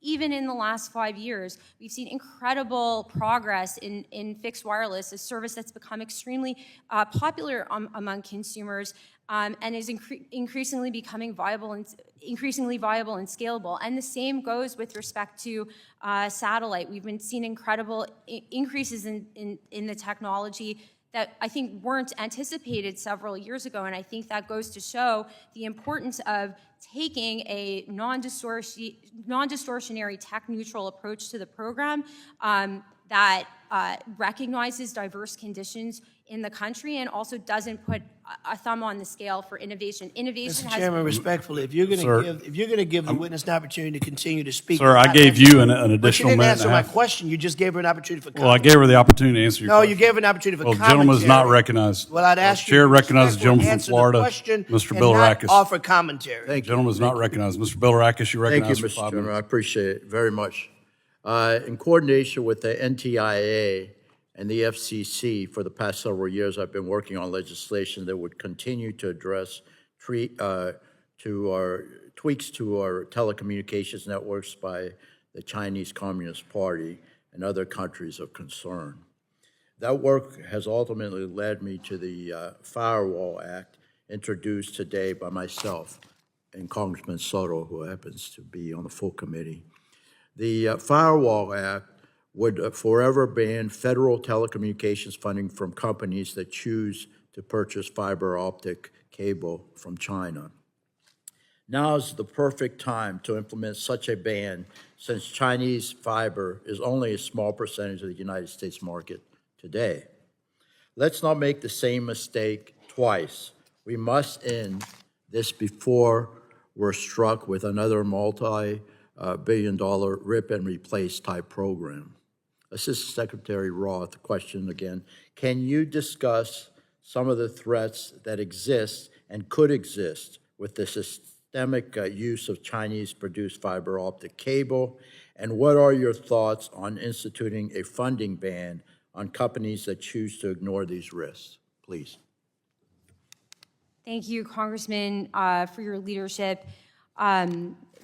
The fiber supply chain is something that NTIA closely monitors in our administration. The BEAD program, fiber is critical infrastructure, and it's passive, but we should still be very deliberate in terms of whether of looking at the supply chain and ensuring that federal dollars don't deepen reliance on untrusted supply chains and Chinese influence. I think the broader lesson of the past decade is that building a trusted supply chain is less expensive in the long run in terms of unwinding dependence later. And I haven't had a chance to look into your legislation yet, but I look forward to looking into it and would stand ready to be of assistance, especially as we've looked at these supply chain issues in the context of the BEAD program. Yeah, I look forward to the conversation. Thank you. As a member of the China Select Committee, I'm concerned about the World Radio Communication Conference being hosted in Shanghai and how China is using its position to undercut American connectivity priorities, including Wi-Fi, satellite, and other technologies. Again, Secretary Roth, what steps is the administration taking to ensure that the United States and our allies will be able to fully participate in Shanghai? Thank you. It's such an important question and an issue that this administration has prioritized. One of the things that we need to ensure is that we build a coalition support around our positions going into WRC, and we're actively doing that. NTIA recently held a training with 27 regulators from 20 different African countries to work on building support for U.S. strategic priorities when it comes to commercial space, given that the WRC agenda is going to be so satellite-focused. And we also equally are working on finalizing our positions on agenda item 1.7, which focuses on the future of 6G, given that strategic importance to us. So we are working to finalize our positions in advance of CTEL in the fall. But it's not just finalizing positions that's important, also ensuring effective leadership at the ITU, and so we are working to promote U.S. leadership in ITU elections, including through our participation at the Plenipotentiary Conference in the fall. And we are working across our work streams to advance American leadership at the ITU, as well as other standard-setting bodies like 3GPP. Telecom is global in nature, and ensuring that global standards reflect our strategic priorities is incredibly important to U.S. economic and national security. Very good. Thank you. I appreciate your participation today, and thank you for holding this hearing, Mr. Chairman. I yield back. Thank the gentleman. Chair recognizes the gentlelady from Michigan, Representative Dingle, for 5 minutes for her questions. Thank you, Mr. Chair, and thanks for having this hearing, and thank you to the administrator for being here today. This committee has a responsibility to conduct oversight of NTIA. And as many on this committee know, we've made significant progress under the last administration, and I hope we can keep moving forward in the right direction on broadband deployment, affordability, mapping, and spectrum policy. I want to talk specifically today about BEAD implementation in Michigan, which I've discussed with you before, Madam Administrator, and the importance of continued coordination between NTIA and the states to ensure that the projects are moving forward. Michigan will connect nearly 200,000 locations through the BEAD program, the third highest number of eligible locations in the country. Michigan secured $920 million in federal funding and more than $550 million in private investment, for a total of $1.47 billion. This funding will support over 31,000 miles of new fiber infrastructure across our state. However, states are still awaiting the guidance regarding the allowable uses of BEAD non-deployment funding. The Infrastructure Investment Jobs Act is clear that these funds can support complementary efforts like expanding permitting capacity, workforce development, digital adoption, mapping, and planning that are necessary to close the digital divide.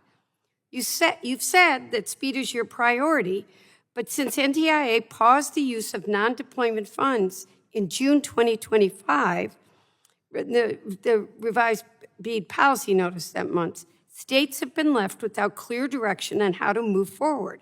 NTIA also missed your imposed self-deadline of March 26 to issue updated guidance, creating uncertainty for states attempting to plan around more than $20 billion in remaining non-deployment funding. I'm sure states, including Michigan, are ready, I know they are, to put resources to work alongside deployment projects to ensure communities can fully access and benefit from reliable, affordable broadband service. Administrator Roth, can you provide a timeline on when NTIA expects to issue updated guidance on non-deployment funding and how NTIA is working with states to ensure these funds can be used effectively and consistent with congressional intent without further delays? Thank you, Congresswoman Dingle, and thank you for meeting with me in your office. These funds were freed up because our benefit of the bargain reforms were so successful in driving down costs and ensuring universal connectivity. And we want to ensure that these remaining funds produce the same measurable wins for taxpayers. And we're actively working on the guidance right now to use these dollars responsibly. As you know, we received an unprecedented amount of feedback on potential ways the dollars should be used. So we've just been focused on getting our guidance right at this point, which has taken additional time. And so we are, and you asked about a timeline, as I said to Chairman Hudson, we expect to release the guidance this summer.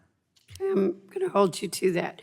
I've also heard concerns about the process requiring states to remove locations from BEAD projects when changes are made to the FCC broadband service location fabric, even in situations where those homes or businesses clearly need service. Can you tell us how NTI is working with states to ensure that technical or mapping revisions do not unintentionally leave eligible communities behind? And are you considering additional flexibility for states to address these situations? Thank you.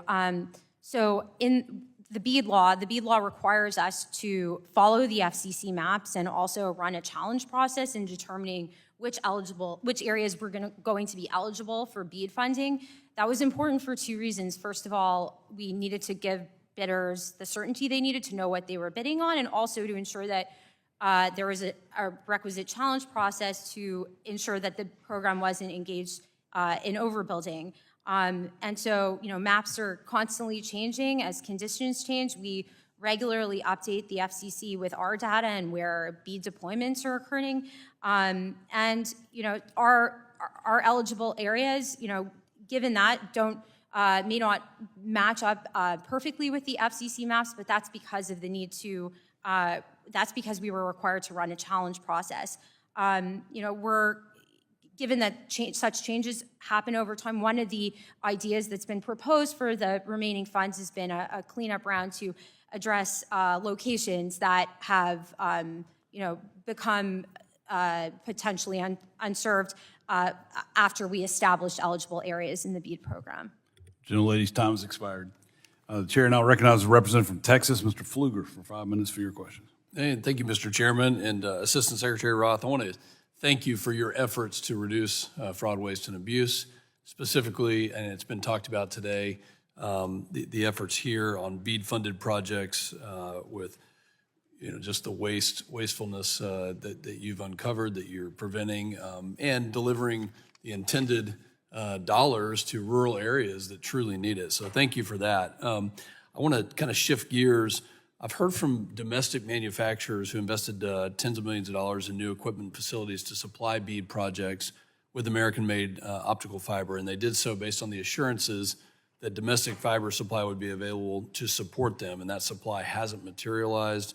And now there's idle equipment and unfilled jobs sitting on the sidelines. So just from your perspective, based on what NTIA is seeing today, are those supply commitments being met? And if not, can NTIA act to help that? And are there examples where NTIA would consider a targeted waiver to support American manufacturing jobs? Thank you for your question, and thank you for meeting with me and for your kind words on addressing waste in the BEAD program. Effective oversight of the program is so critical to ensure that taxpayer dollars are used responsibly and also ensure universal connectivity, because there were projects that were, if we hadn't done so, there had been a risk raised by the OIG that we would run out of money, which I think no one on this committee would have wanted. In terms of fiber and availability, we want to ensure that projects are deployed expeditiously, so we've actively monitored the fiber supply chain in the program, and fiber producers have given us their word that fiber will be delivered on time to BEAD projects, and we expect them to honor their commitments. Yeah, it's unfortunate. Some of the companies have not met their contractual requirements. So would you see a case where if those domestic manufacturers, don't do that, and they have a contract with the government with the BEAD program? I mean, are there waivers that y'all would consider for the specifically for Made in America type issues? NTIA has an ability to, there's a process for waiving BABA, or the Buy America provisions as you referenced, but we don't anticipate a waiver at this point as long as domestic manufacturers step up as they've promised. I think it also goes to show the importance of having a mix of technologies in the program. Putting our eggs in one basket, I think, wouldn't have been a good outcome for ensuring expeditious and timely deployment of universal broadband. Thank you, and we'll certainly be watching that and working with you. One of our top legislative priorities is the Protocol Act, which would consolidate the FCC's broadband maps and NTIA's data into a single and consistent and reliable source. The bill would also require other federal broadband agencies to use this unified data. It would work with the states. It would do the work of trying to consolidate this. So my question, currently more than 130 broadband programs exist across 15 different agencies. So you can, the consolidating it and understanding it and gleaning the important pieces of vulnerabilities or gaps is really important on it. From your perspective at NTIA, what's the benefit of requiring other agencies to coordinate with NTIA and use a single harmonized broadband data set when planning and funding infrastructure projects? Thank you for your leadership on this issue of mapping. It's so important to have accurate data in order to ensure that federal dollars are protected. Given that challenge that you referenced of the multiple different programs, 100 different broadband programs across 15 different agencies, so that risk is quite real. We have relied on the FCC maps and run a challenge process in our administration of BEAD. We work with the FCC, but definitely welcome the opportunity to work with you, and thank you for your leadership on potential ways to make mapping even better. Thank you. Lastly, I'm out of time, but I'll submit a question for the record dealing with the BEAD program and the money that Texas has promised to match, which is $1.5 billion, just to make sure that the federal and the state pools of money are deconflicted. So I'll submit that for the record. Mr. Chairman, I yield back. Gentleman's time has expired. The chair now recognizes the representative from Ohio, Mr. Landsman, for 5 minutes for your questions. Thank you, Mr. Chair. Thank you, Administrator Roth. I'm going to start with the cybersecurity work. This is a huge concern of mine. The current system is a patchwork, and across several agencies in terms of reporting, prevention, mitigation efforts. There's been some discussion about expanding your role, the administration's role, in dealing with the cybersecurity threats, protecting us. Can you talk a little bit about what that would look like? Whether NTIA's role would be expanded, what that would look like, your approach, your thinking on this? No, thank you. This is a really important issue. NTIA, we're not a regulator, but we do play a role in ensuring secure networks. In BEAD, for example, states are required to get attestations from BEAD providers that they have cybersecurity risk management plans in place, as well as similar plans for supply chain risks.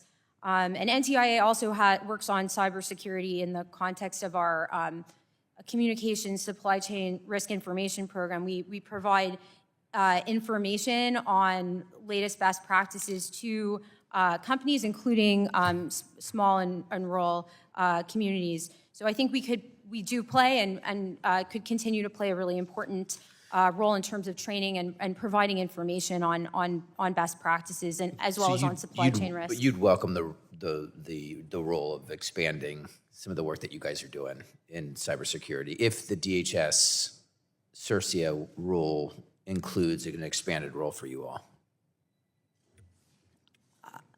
Not a legal I haven't assume, had an opportunity to dig in on that issue, but I would be happy to get back to you more in depth on that.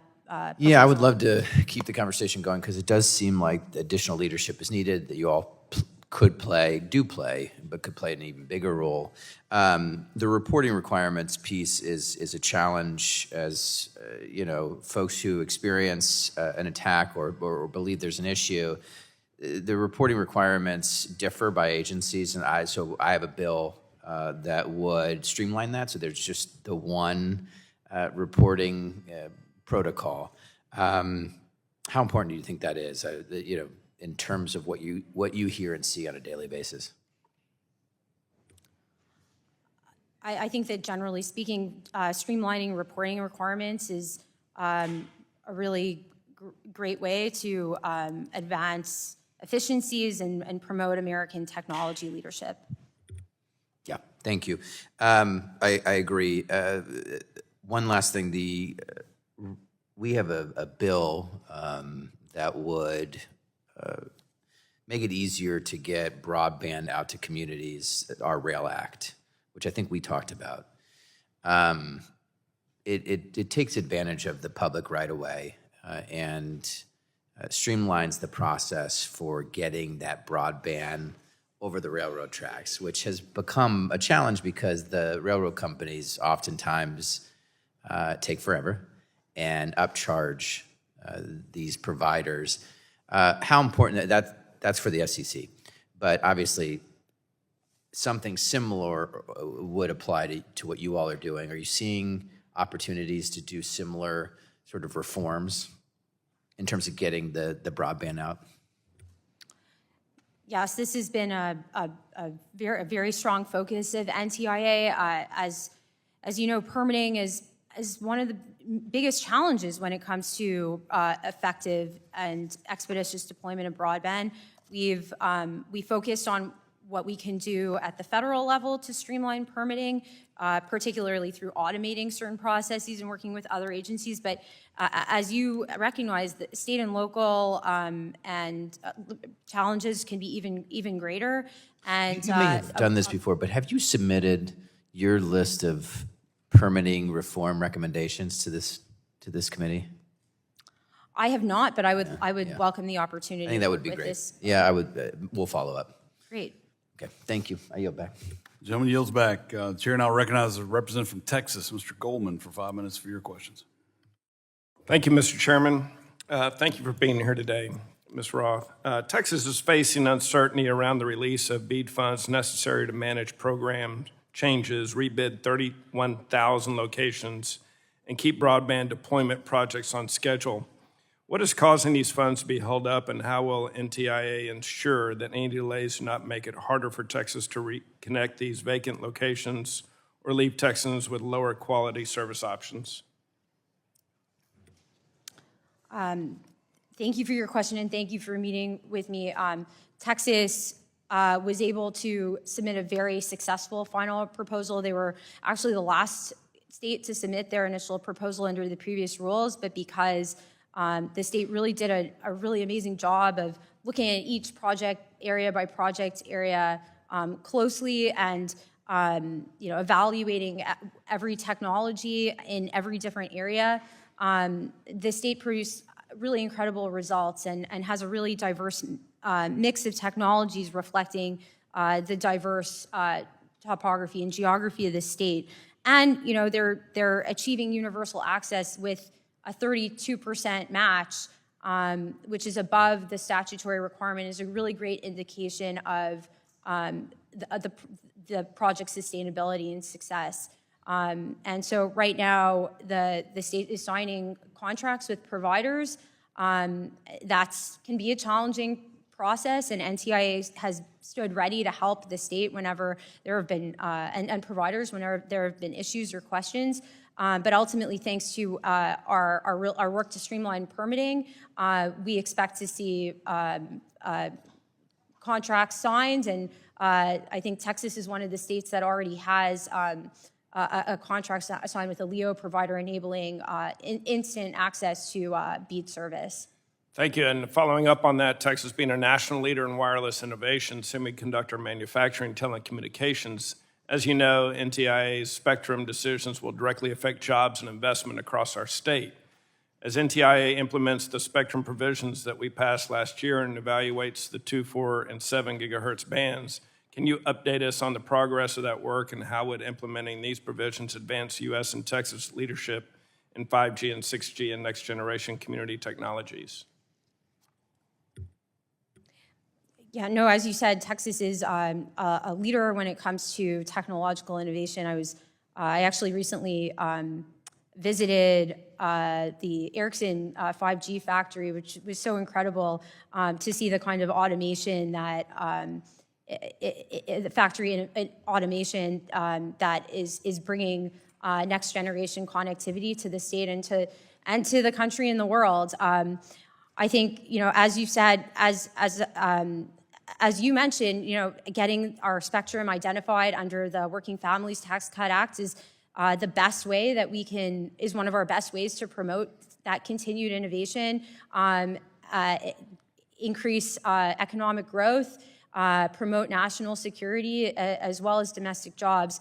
And so we're laser focused on completing that identification and getting more spectrum into the marketplace as quickly as possible so that the U.S. can continue to lead in this area. Thank you. And since you've joined NTIA, how have you seen the BEAD program change, and what steps does NTIA need to take to make sure communities are getting connected? We've seen incredible success through our stripping out of red tape, removal of burdensome rules, allowing the states to determine, like Texas, which technologies would work in different parts, in different project areas.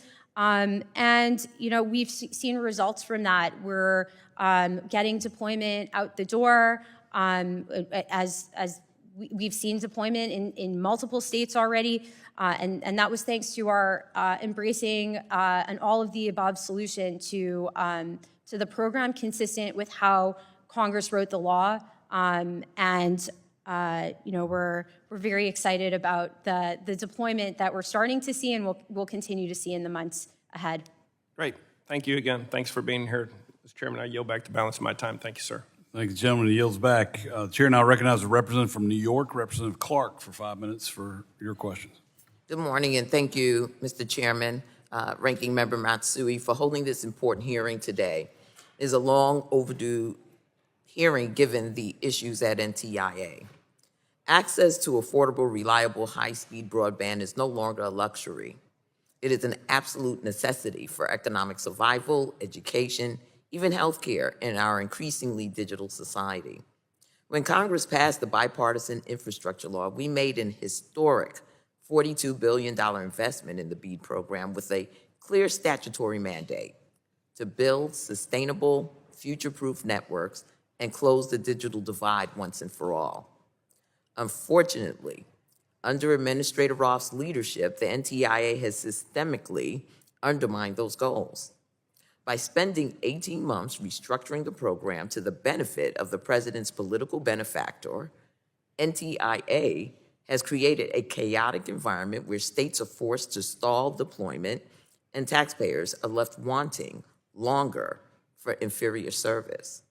Most alarmingly, NTIA has effectively abandoned its statutory commitment to priority broadband projects using high-quality fiber infrastructure, aggressively shifting focus towards temporary satellite options while refusing to enforce statutory low-cost service options for struggling families.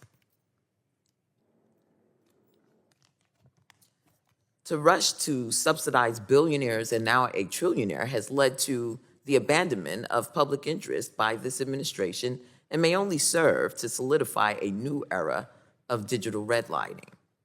Administrator Roth, historical redlining in the analog age is sadly being directly mirrored today by digital redlining in broadband accessibility during your tenure at NTIA.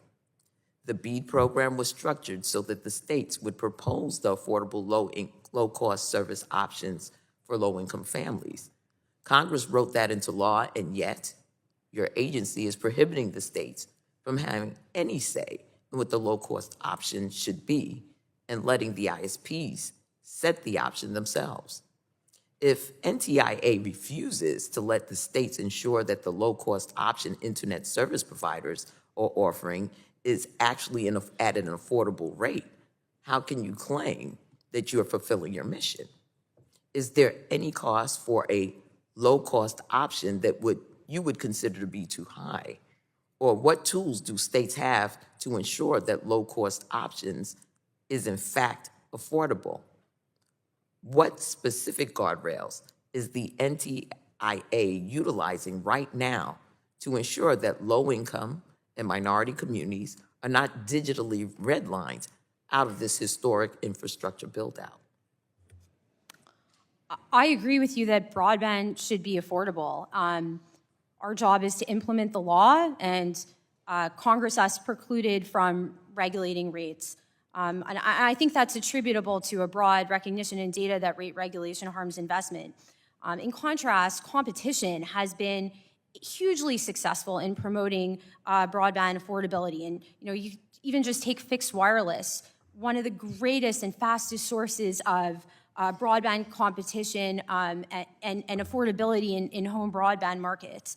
I think that that's why we focus so much on clearing the runway to innovation, ensuring that BEAD isn't putting its thumb on the scale. After all, one of the most competition has been the most effective source in bringing down prices. I know that sometimes subsidies can be one way of looking at it, but we take a more broad approach.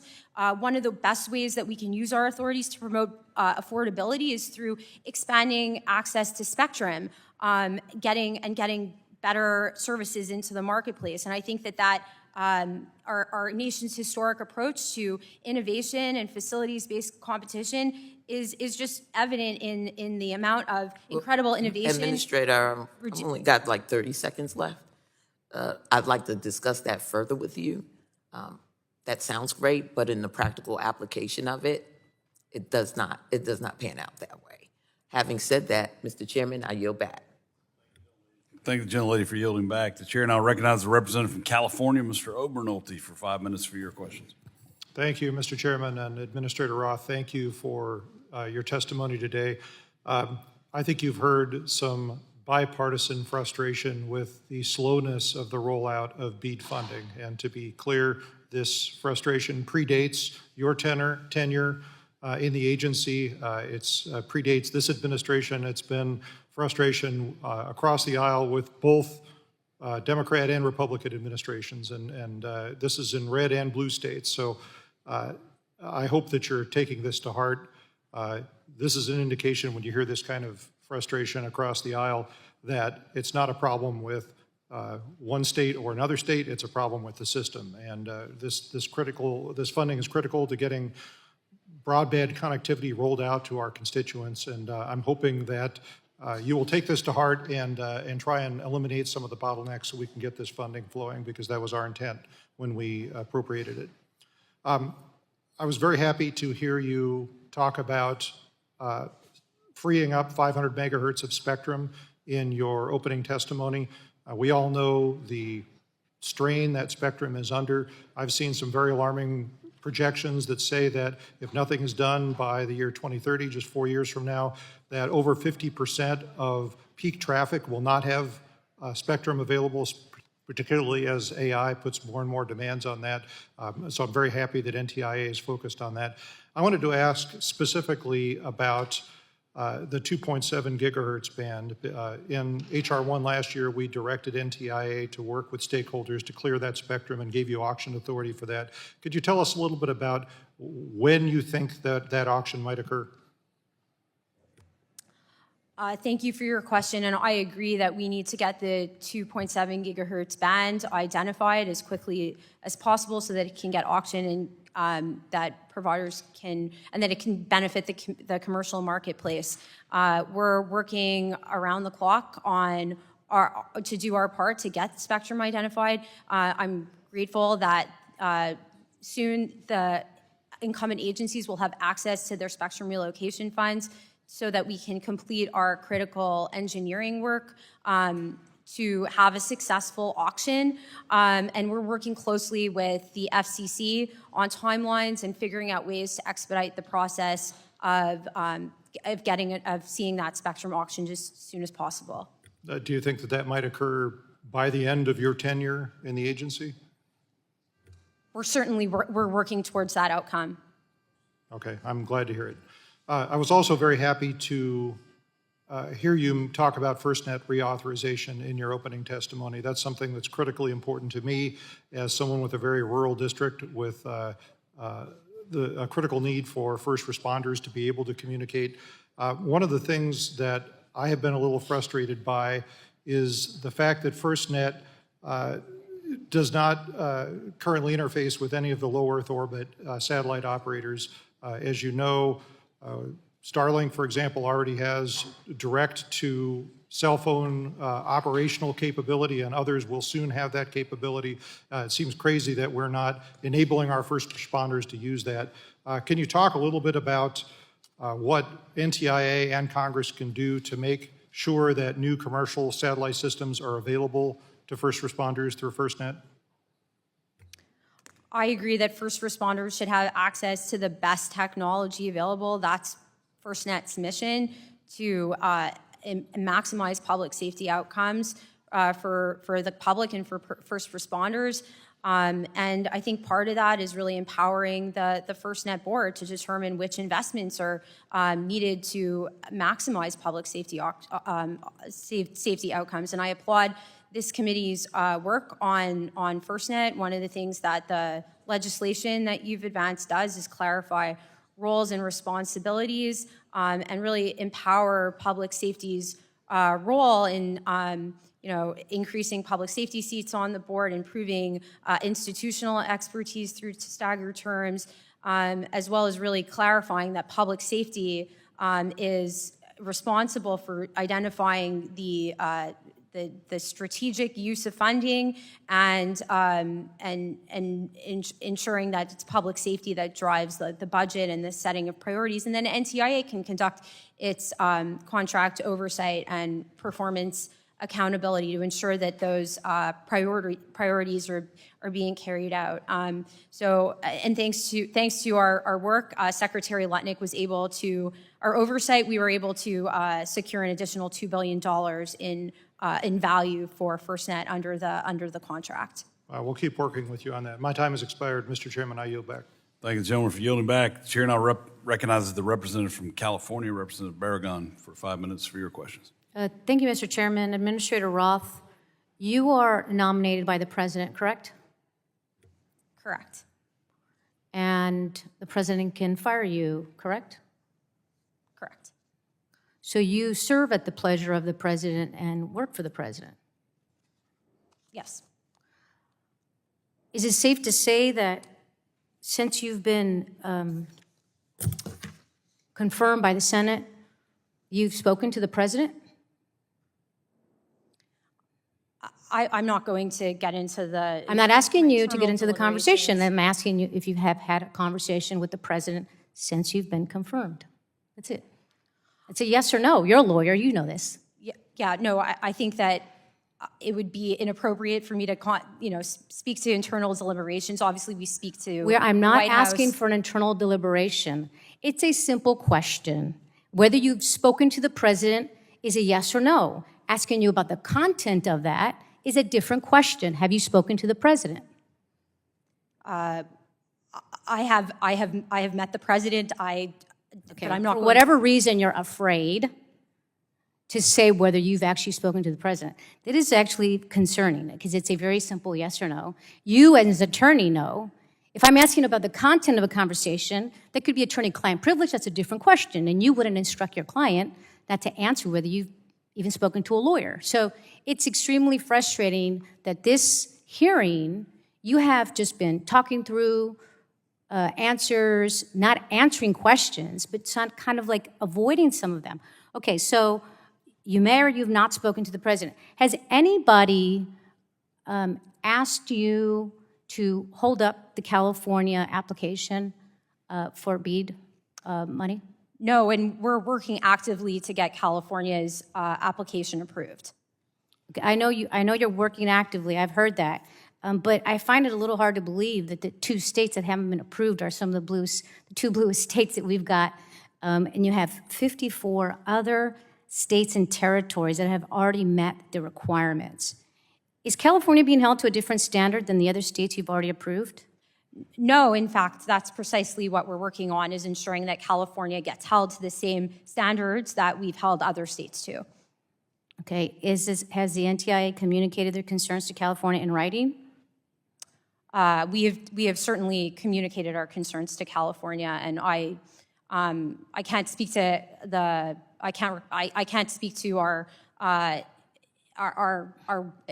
deliberations with the state, but we have certainly So you're unaware, communicated those concerns to you're California. unaware if they're in writing. What does California need now, what they need now really is certainty. Communities can't plan broadband projects around uncertainty, and they can't connect families with funds that haven't been approved. So I would urge you and the NTIA to move quickly to resolve any of these remaining issues that you're saying California has had. So, Administrator, I want to move on to another topic. The Digital Equity Act created two major grant programs, the State Capacity Grant Program, which helps states expand digital access for local libraries, schools, and nonprofits, and the Competitive Grant Program, which awards grants directly to community organizations. Last year, the Trump administration canceled both. Now the Justice Department says in court, the Competitive Grant Program can move forward if a race-related provision of the law is severed. Does NTIA believe the State Capacity Grant Program can also move forward? On the advice of my legal, at the advice of my legal counsel, I can't discuss the digital equity program as it's currently in active litigation. I can speak to the Native Entities Grant Program funding that we recently provided guidance on in a new NOFO. Okay, California was awarded more than $70 million in state capacity grant funding to help more people afford access and use high-speed internet before the Trump administration canceled the program. Now, Republican-led states like Texas, Florida, Alabama, and Louisiana also had millions. The communities across the country deserve a clear answer and a path forward for all of the digital equity grants programs. It's been extremely frustrating at some of the responses or non-responses, and it's been extremely frustrating at the lack of speed in the deploying the BEAD dollars. Now, it was said, people were frustrated in the last administration, but then this administration came in and just took even longer and made it more delay. And with that, I yield back. The gentlelady yields. The chair recognizes the gentlelady from Florida, Representative Kammack. Thank you, For 5 Mr. minutes. Chairman. I appreciate it, and thank you to our guest for being here today. I'm just going to jump right into it. I know we've had several conversations, and I'm the wife of a first responder back in Florida, so this issue is near and dear to me. So chairing the Next Gen 911 caucus, I know firsthand how critical our reliable emergency communications are and where so many of our gaps exist. So I noted in your testimony that updated NTIA estimates show nationwide Next Gen 911 implementation costs have fallen significantly, down to between 5.8 and 9.27 billion, which is candidly a major shift from prior estimates. Given that lower cost estimate, what do you see is the biggest barrier to nationwide deployment right now? And how can we make sure that our states and localities have the flexibility and support that they need in order to finish the job? Thank you so much, Congresswoman Kammack, and it was so great to meet with you in your office, and I applaud your leadership on public safety issues, which are obviously near and dear to your heart. I visited 911 centers firsthand, and I've seen the benefits of AI tools and modernization of technology to improve location data and dispatch and ultimately better outcomes for public safety. I think that some of the obstacles that we've seen are, obstacles that come to interoperability and ensuring that different jurisdictions are able to talk to each other, that data is able to flow with calls, and ultimately get better resilience and response times. And also one of the other challenges is that some states have invested significantly in NG 911 and others have not. I know that the legislation that the committee has advanced takes account of that reality. But we stand ready to help the committee in its efforts to advance this critical priority, and we did that through our recently released study on nationwide implementation costs. Well, and let me jump to the kind of dovetailing into that, so we've obviously seen that there are challenges. You highlighted interoperability just now and how it can be fragmented across different agencies and programs. And we talked about the legislation that we had introduced, the Public Safety Communications Act, which would create a dedicated Office of Public Safety Communications within NTIA. And we did that because currently it is not codified. We want to see this codified so we can streamline a lot of the efforts that are being undertaken at the moment and also strengthen accountability. So from your perspective, yes or no, would creating a permanent dedicated office within NTIA improve coordination, accountability, and long-term strategic planning for public safety communications? Yes or no? Yes. And what would you say is the biggest gap within the current structure? Thank you. I appreciate your focus on this. I think that elevating public safety communications is obviously a core responsibility of ours, and so codifying the office would certainly put increased emphasis and focus on this area, especially as we enhance our oversight of FirstNet, engage in NG 911 improvements. And so I would welcome the opportunity to work with you on this legislation and strengthening our public safety role. Absolutely. Well, and just for the record, if this legislation were to be signed into law, it would help ensure that our first responders have access to resilient, reliable communications, especially when lives are on the line, correct? Certainly, yes. Excellent. Well, that about does it on my end. You answered all my questions. So thank you again for your time today, and thank you for appearing before the committee. With that, I yield. Thank you. Gentlelady yields. The chair recognizes the Gentlelady from Florida, Ms. Castor, for 5 minutes of questioning. Well, thank you. Welcome, Madam Administrator. You know, inflation is high and everything costs so much these days. And one of the ways that we can help our neighbors back home is with more affordable internet service. That was part of the intention of the bipartisan infrastructure law and all of the BEAD funding to get out quickly. And I have to tell you, I'm very disappointed. I've heard your testimony today. I disagree that what has happened has not been timely and effective at all. In fact, it was very troubling. You cannot answer Representative Soto's direct question on when Florida would receive money after all of these years. And it's also been very troubling what Rep. Barragan touched on, the cancellation of the digital equity competitive grants. The city of St. Petersburg back home won a $6.9 million grant. It was the only one in the state of Florida. That was to pay for hotspots and equipment for people who need internet access for jobs and training. That grant was arbitrarily and illegally canceled by the administration. It has now been challenged in federal court. Would you commit that if the federal court determines that the administration did act arbitrarily and illegally to restore those grant funding, that grant funding? Oh, well, following the law is of utmost importance. We would absolutely abide by the law. Okay. Thank you for that. And the law also requires that internet service providers provide a low-cost option for consumers. Certainly then you would agree that it is helpful for customers to know what the low-cost service option will be in their location, right?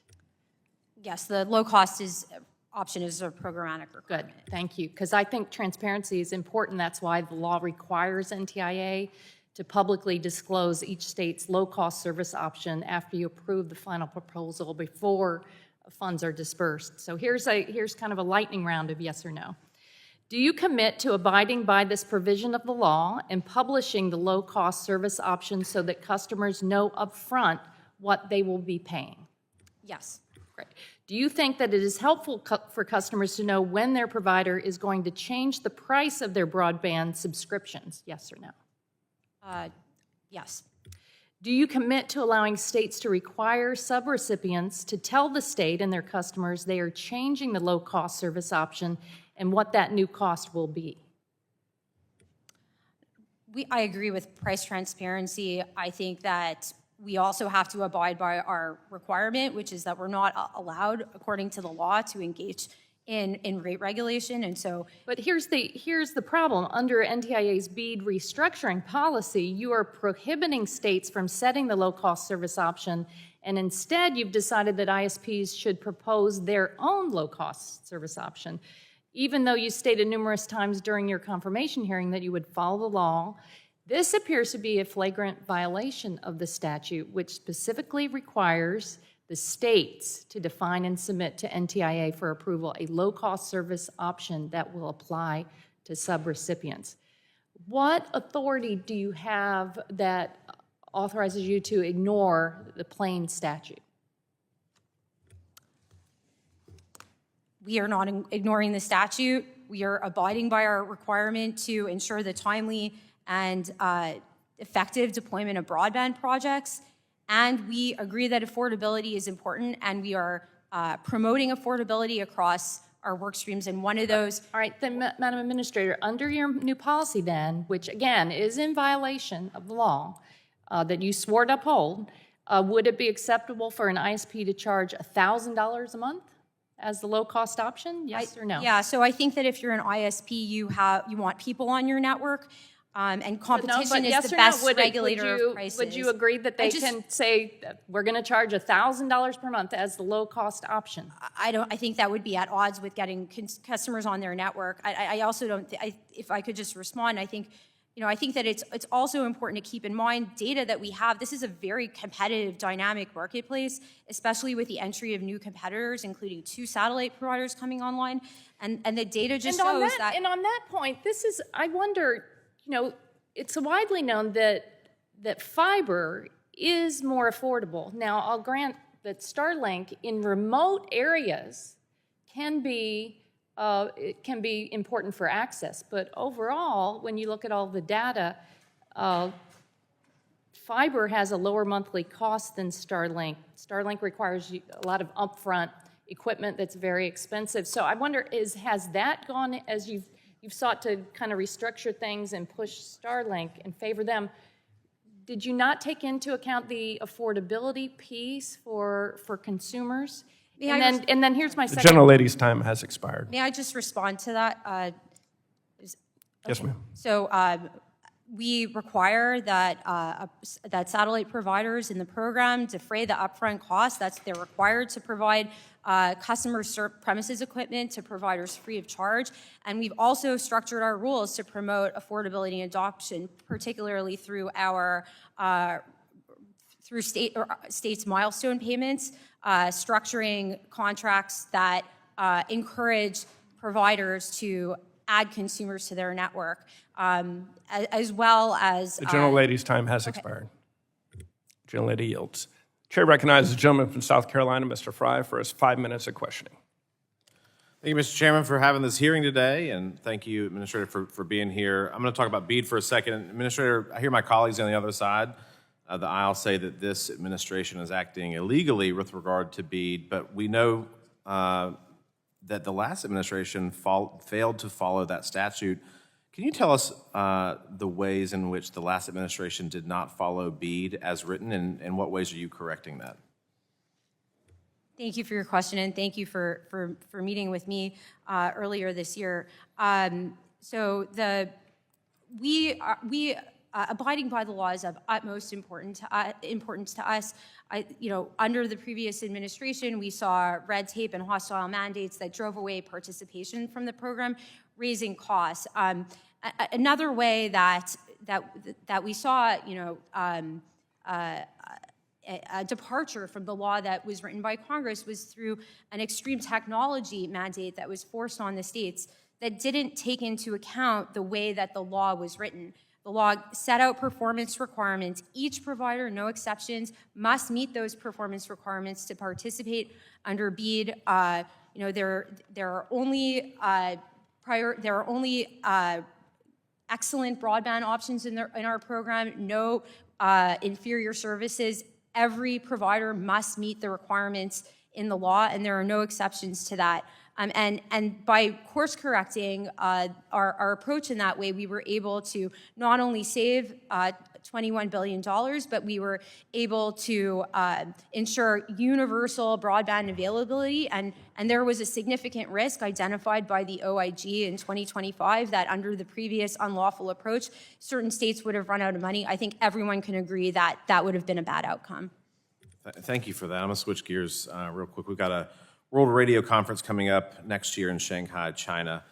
China will undoubtedly try to undermine U.S. position and flood the zone with their proxies. I think a lot is at stake in our technology race with the CCP at the World Radio Conference, particularly our leadership in 6 gigahertz band and the growth of our unlicensed Wi-Fi ecosystem that is really the envy of the world. Almost 100 countries have followed the United States' lead in making all or a portion of their 6 gigahertz band available for unlicensed use. What steps is NTIA taking to protect the success of our approach and encourage additional countries to adopt unlicensed use in 6 gigahertz at the World Radio Conference?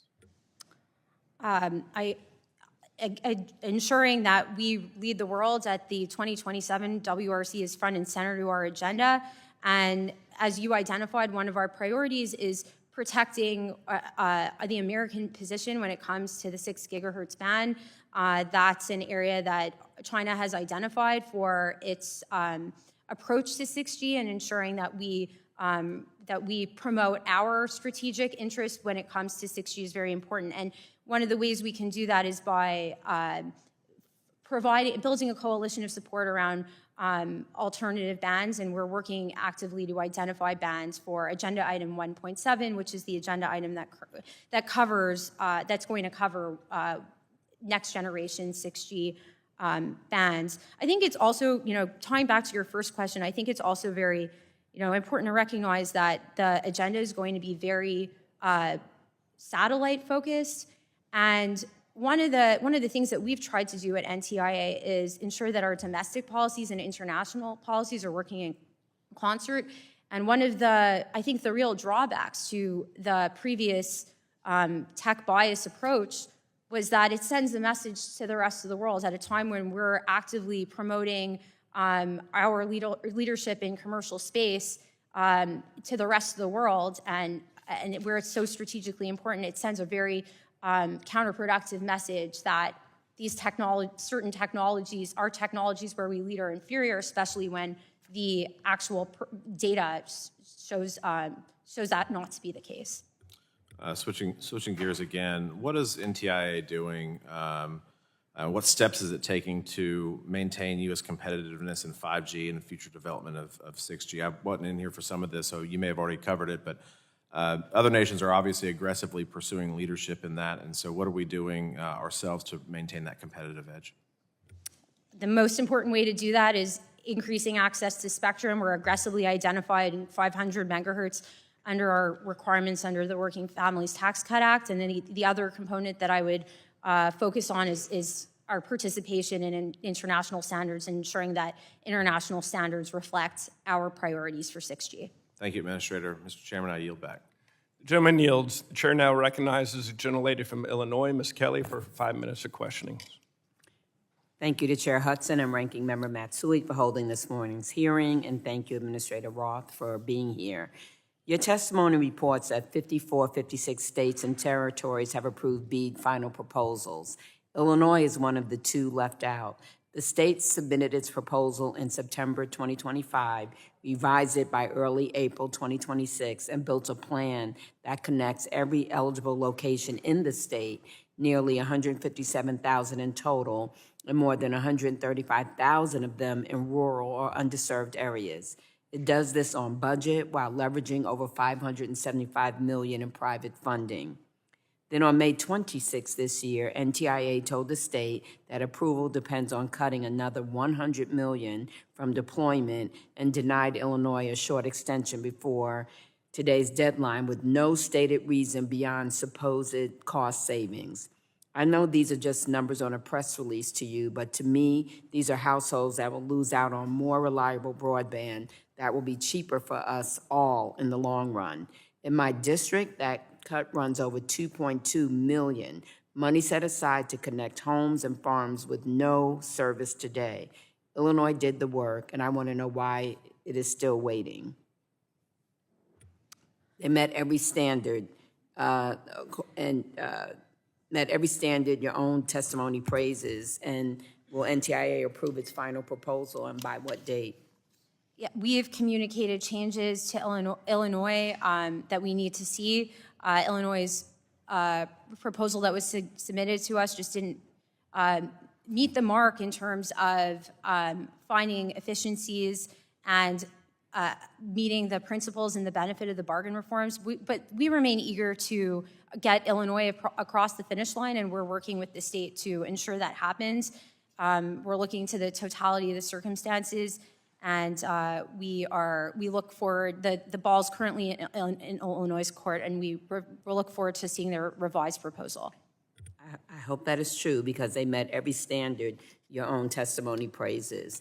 Can you assure this committee that LEO satellite providers receiving BEAD funds will be held to the same speed and service standards as every other technology receiving BEAD funding?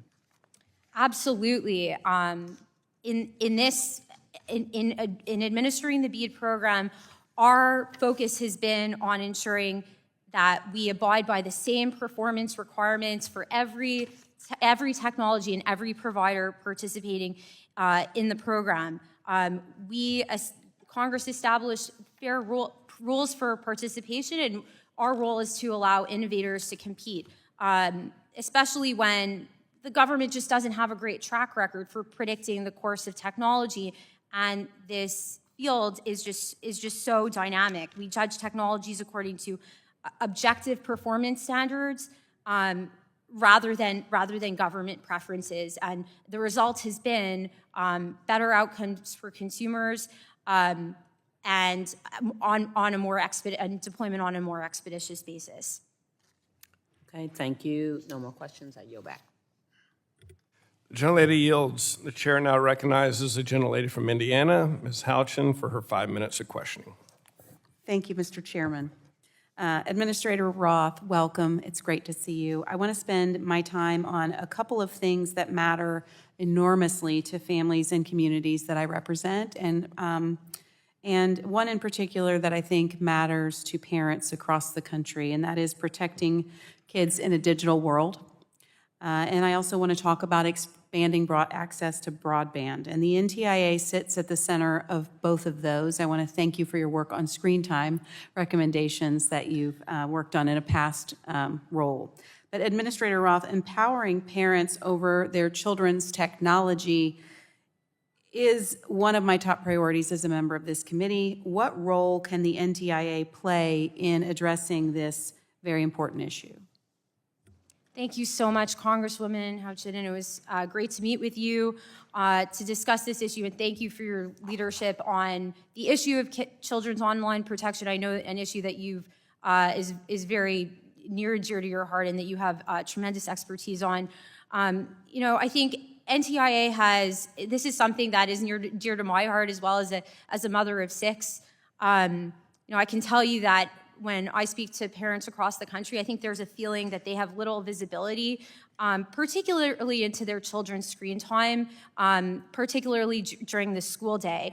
And at the same time, there's this growing body of evidence that suggests that we've digitized classrooms faster than we've evaluated educational consequences, and ensuring that that federal policy reflects positive educational outcomes for children is very important. One book that I recently read on this issue is The Digital Delusion by Dr. Jared Cooney-Horvath, a neuroscientist who really shows that screen-based instruction can undermine learning, including memory, retention, comprehension, and so we need to grapple with this data. And one way we've done that is by hosting listening sessions on this topic. And that brings me to my question.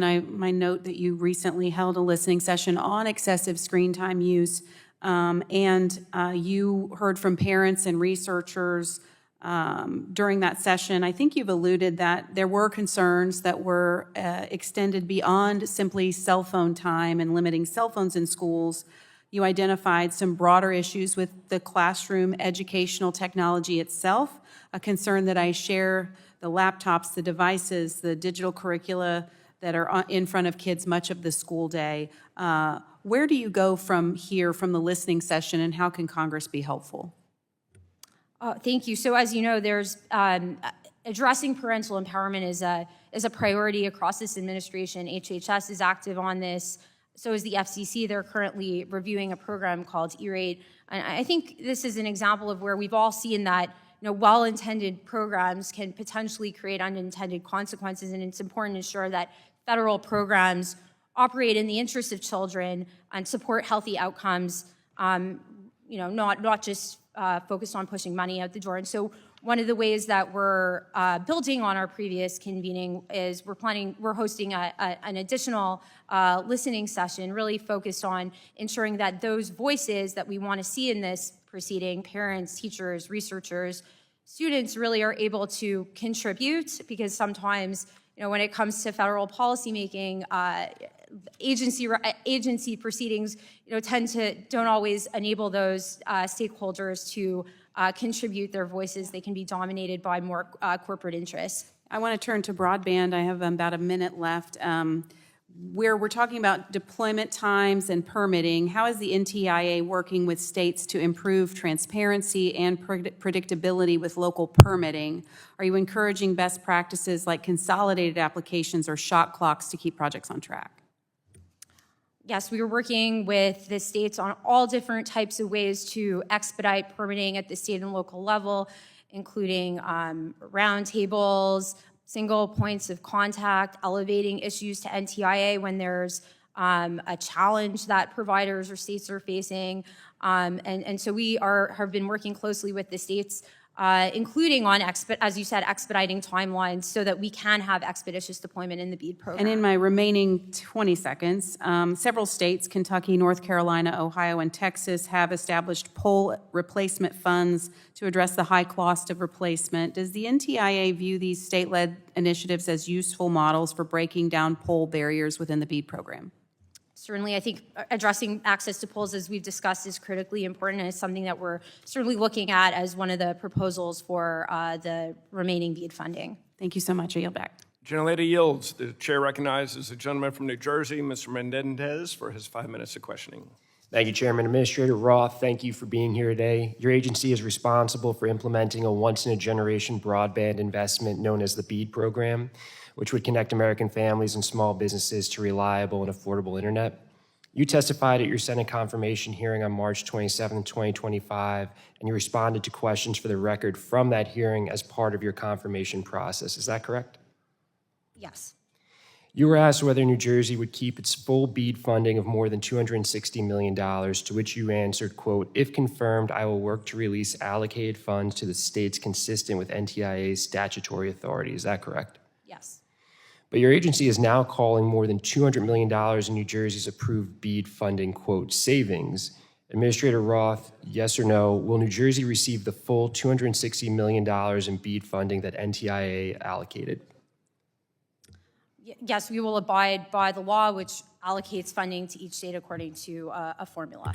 So, because what you're communicating publicly is that there have been savings, but you're also telling me that New Jersey will get the full $260 million. And I just want to make sure that, because that seems to be a disconnect between what would be savings, but if we're getting the full 260, there's not really a savings.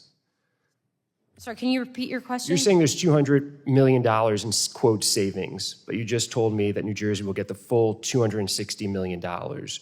That seems to be inconsistent.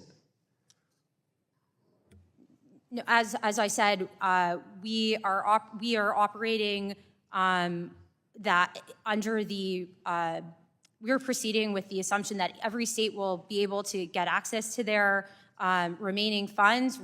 We're very proud of the savings that we were able to achieve in the program, thanks to our benefit of the bargain reforms.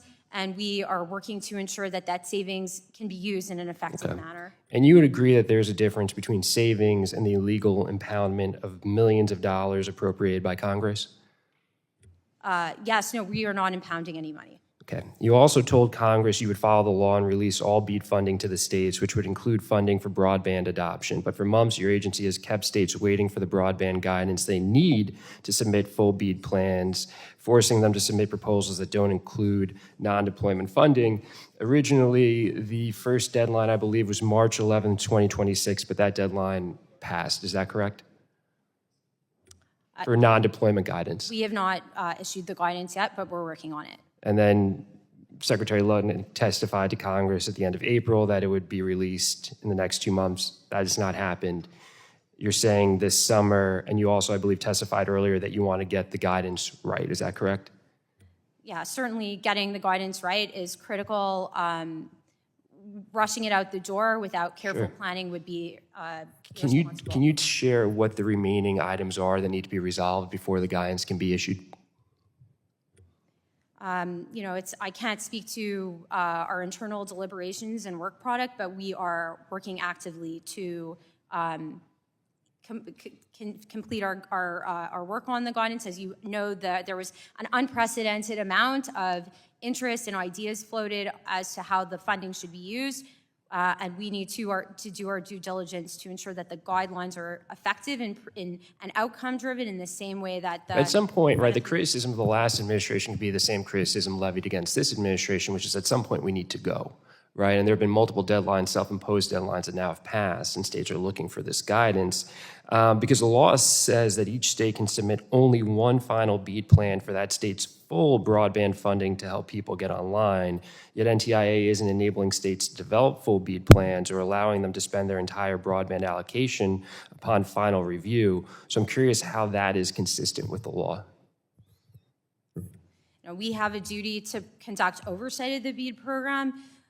Just to give you an example, there were a few examples during the previous administration where I think that NTIA's oversight was not adequate. Like, for example, there was one project approved at $228,391 per location. But you've also criticized the last administration for red tape and hostile mandates. So they were not doing a good job of administering the program, but then they were also, making it harder for the program to be administered. And I'm really focused on what we do going forward, because what we spend a lot of our time here, unfortunately, is going back and forth between prior administrations. And my focus is on what we're doing now. And we need to go because, I represent a densely populated area. There are people that represent rural areas. We need connectivity.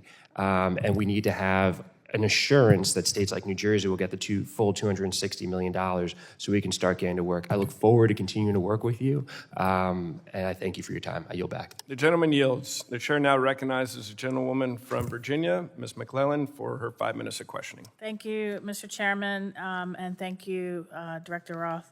Congress created the BEAD program to ensure every American has access to reliable, affordable, high-speed internet. And in Virginia alone, over 133,000 homes and businesses are expected to be connected through this historic investment. Every day these projects are delayed, however, is another day that families can't access telehealth, students struggle to complete homework, small businesses can't compete, and public safety agencies remain without the connectivity that they need. Administrator Roth, it's now been more than 100 days since NTIA's self-imposed deadline to issue updated guidance on allowable uses of non-deployment BEAD funding. And at that same time, uncertainty throughout the economy has made planning broadband projects even more challenging for states and providers. So I have a number of questions, and in the interest of time, I'm going to ask yes or no questions. If you think you need more than a yes or no, just say it's not a yes or no, and I'll come back to it if I have time. So first, do you agree that the sections of the country that still need to be connected are among the most expensive to connect? Yes. Do you agree that every month BEAD deployment is delayed means millions more Americans remain without access to broadband for longer? Yes, and we have worked on expediting build-out. I'm going to come back to that. I just want to set a baseline. Do you agree that prolonged uncertainty may make it harder for states and broadband providers to plan and execute projects? Yes. Do you agree that states and localities know their communities best and should have a say in how they develop and deploy broadband networks? Yes, and that's precisely why we empowered the states to determine which technology would work best pursuant to the law. Thanks. Do you agree that states need clear guidance from the NTIA to move forward? Yes. Can you commit that NTIA will provide states with timely guidance so they can continue deploying broadband without unnecessary delays? Yes. Can you commit that NTIA will work with states to resolve implementation questions as quickly as possible rather than allowing projects to sit idle? Yes, expediting the deployment of projects is front and center in our oversight of BEAD. And can you assure me that the OMB proceeding on grant administration is not an effort to claw back non-deployment funds? I am not familiar. No, I do not. We are operating under the assumption that states will be able to use their non-deployment funds. Okay. So I want to thank you for that, because Congress created this historic investment to connect everyone with affordable, reliable, high-speed internet service. And as we both agreed, this funding is necessary because the locations left unconnected are among the most expensive to connect, and NTIA plays a critical role in connecting them. I want to turn to broadband mapping. Now, I know there's been a lot of discussion around why it took BEAD so long, but would you agree that the first step was we needed to know where current networks were deployed so we didn't overbuild? Yes, absolutely. So that mapping project was critically important to the success of BEAD. Yes. And Virginia invested significant time and resources in validating the broadband coverage area, and I know a number of states did, and some it was harder than others. How is NTIA ensuring that state-identified corrections are incorporated quickly so that BEAD dollars reach the communities that remain unserved rather than overbuilding? So as you said, we followed the FCC maps and ran a challenge process, which was critical to preventing overbuilding in the BEAD program. And we continue to work with the FCC on ways to ensure that the maps reflect the reality on the ground. That was evident also in our work to conduct oversight over DC's broadband proposal, which would have directed BEAD funding to locations that either weren't broadband serviceable or already had broadband. So, conducting oversight and really drilling down into proposals and asking questions is really critical to ensuring that taxpayer dollars are used effectively. Okay. Now, during your Senate confirmation hearing, you testified that you would abide by the law in implementing the Digital Equity Act. If the federal courts uphold that statute, including the provisions identifying covered populations, such as individuals who are members of racial or ethnic minority groups, will you commit to implementing the law consistent with both the court's decision and Congress's intent? Yes. All right, with that, I yield back and I thank you. The gentlelady yields. The chair now recognizes the gentleman from Georgia, Mr. Carter, for 5 minutes of questioning. Thank you, Mr. Chairman, and thank you, Secretary Roth, for enduring this long hearing. Appreciate it. You're almost there, so hang in there. Secretary, I have the honor and privilege of representing the state of Georgia, the coast of Georgia, over 100 miles of pristine coastline, beautiful area. But I'm very proud of my state. We received $1.3 billion in BEAD funds, and that was obviously to help us in the unserved and underserved communities.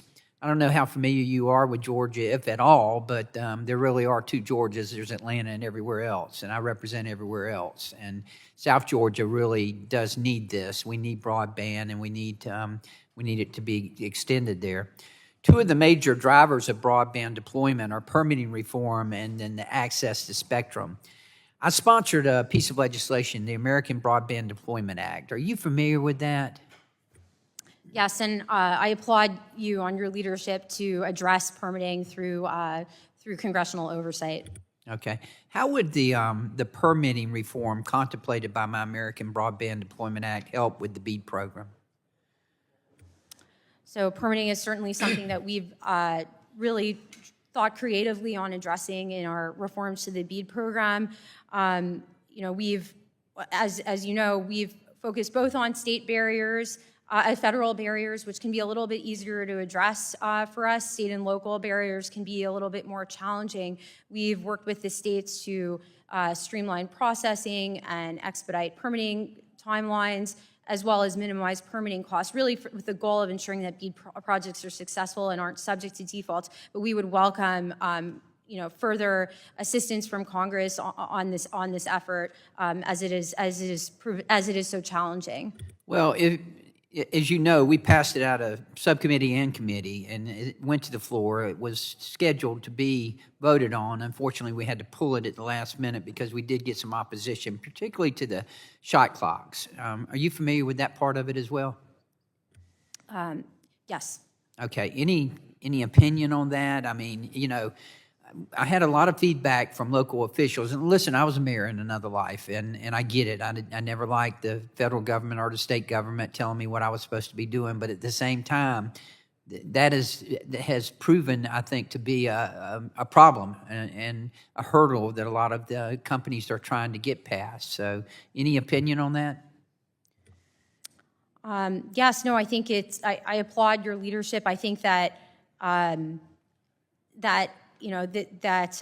often you see that opposition to efforts like that can be not necessarily consistent with the goals of BEAD. The goals of BEAD are universal broadband deployment. We've really tried to address overhead costs that not only make permitting slower, but also add costs to companies. So I think addressing permitting is also an important way to address some of the affordability challenges that members on the committee have identified.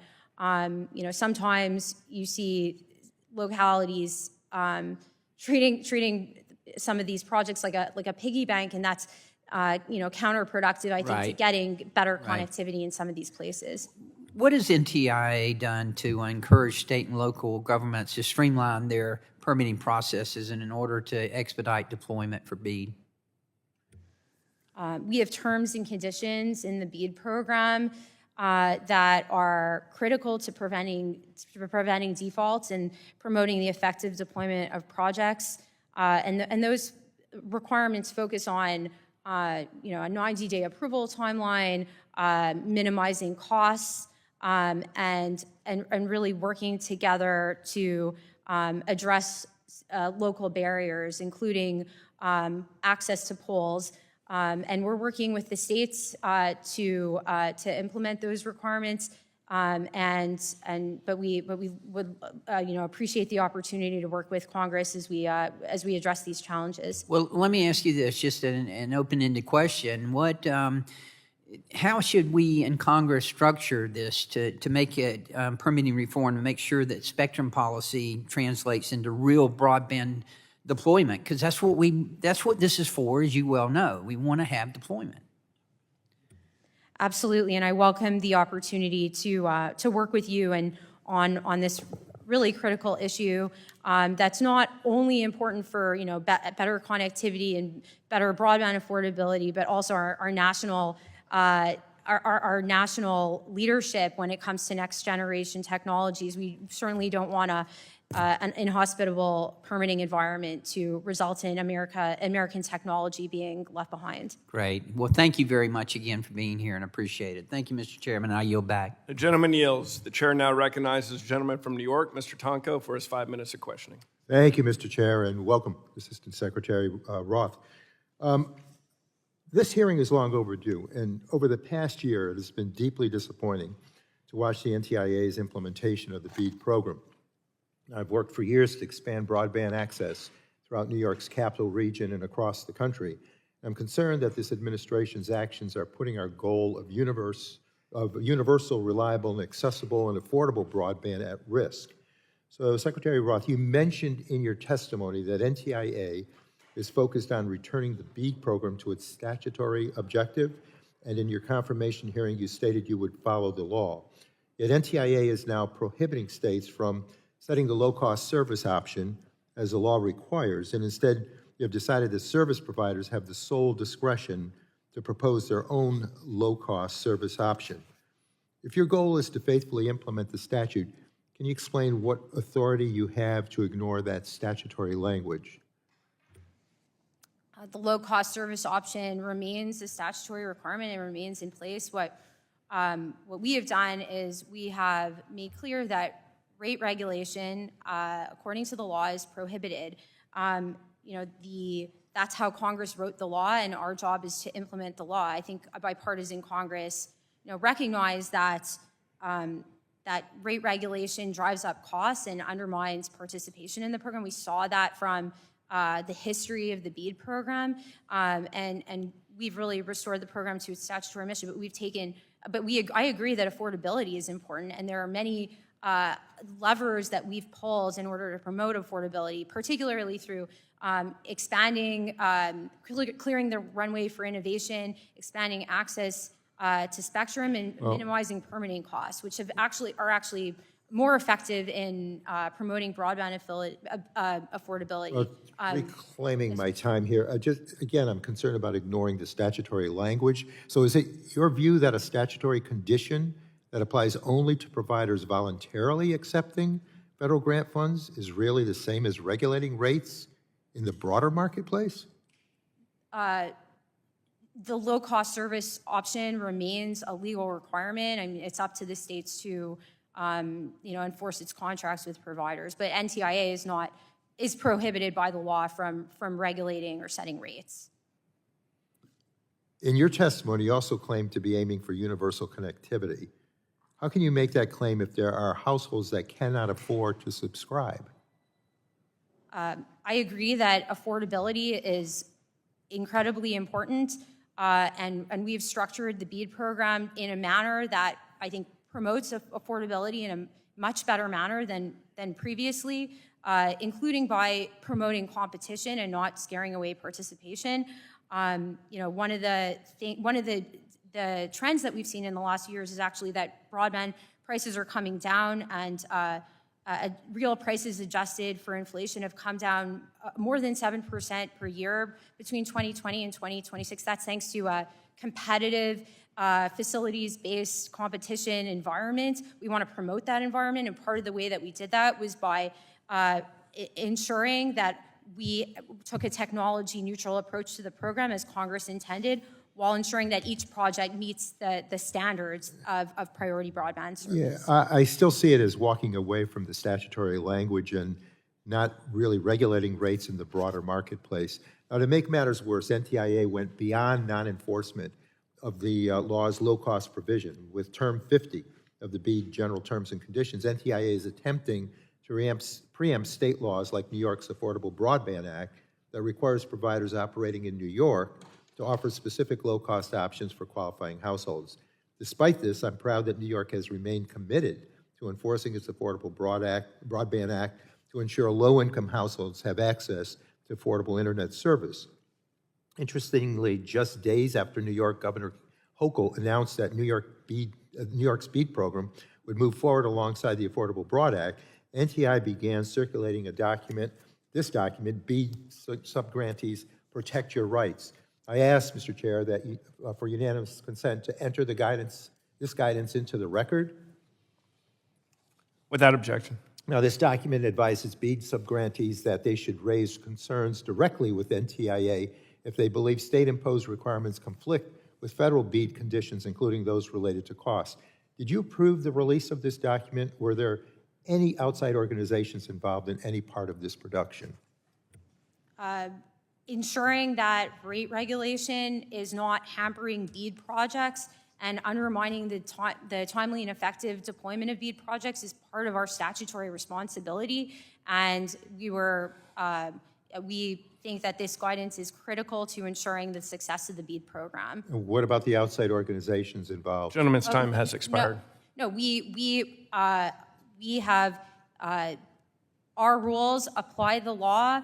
And there are lots of outside organizations recently, that have published ample data showing the significant negative costs of rate regulation on the deployment of broadband projects. So if we have the statutory responsibility to ensure timely and effective deployment of broadband projects, it's critical that that projects are not put at risk. The gentleman's time has expired. Mr. Chair, I have other questions that I'll get to the subcommittee to have answered by the Assistant Secretary. Thank you. I yield back. The gentleman yields. Chair now recognizes the gentleman from Pennsylvania, Dr. Joyce, for his 5 minutes of question.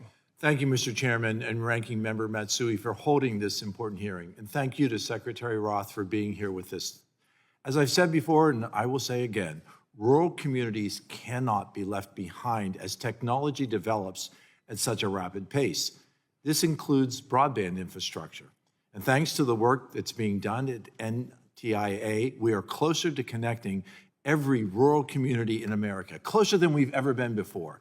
Under President Trump and your leadership, BEAD program reform under NTIA has led to less red tape and more connections. Streamlining the program and accelerating deployment, that's what matters. It matters to my constituents. It matters in getting rural communities the connectivity that they deserve.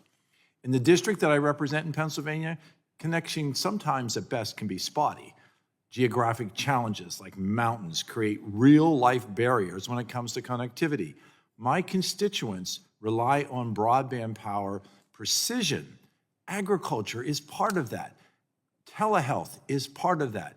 Education is part of that. And my constituents desperately need that. This Congress, I introduced the Broadband and Telecommunications Rail Act with my colleague from California, Mr. Peters, and my colleague from Ohio, Mr. Landsman, to provide a necessary and reasonable framework to allow broadband deployment along railroad rights-of-way. This bill prioritizes safety and efficiency, and I look forward to continuing my work in Congress to increase broadband coverage in rural communities without burdensome red tape and unnecessary delays. Placing our rural communities at the center of our work to deploy broadband is essential to ensuring that universal broadband availability is there for all Americans. Administrator Roth, in your written testimony, you mentioned that you are focused on ensuring universal broadband availability. Would you please describe how the benefit of the bargain can achieve this and how this is critical reform that is so necessary and will ultimately benefit rural communities? Thank you, Congressman Joyce, and it was a real pleasure to meet with you a few months ago.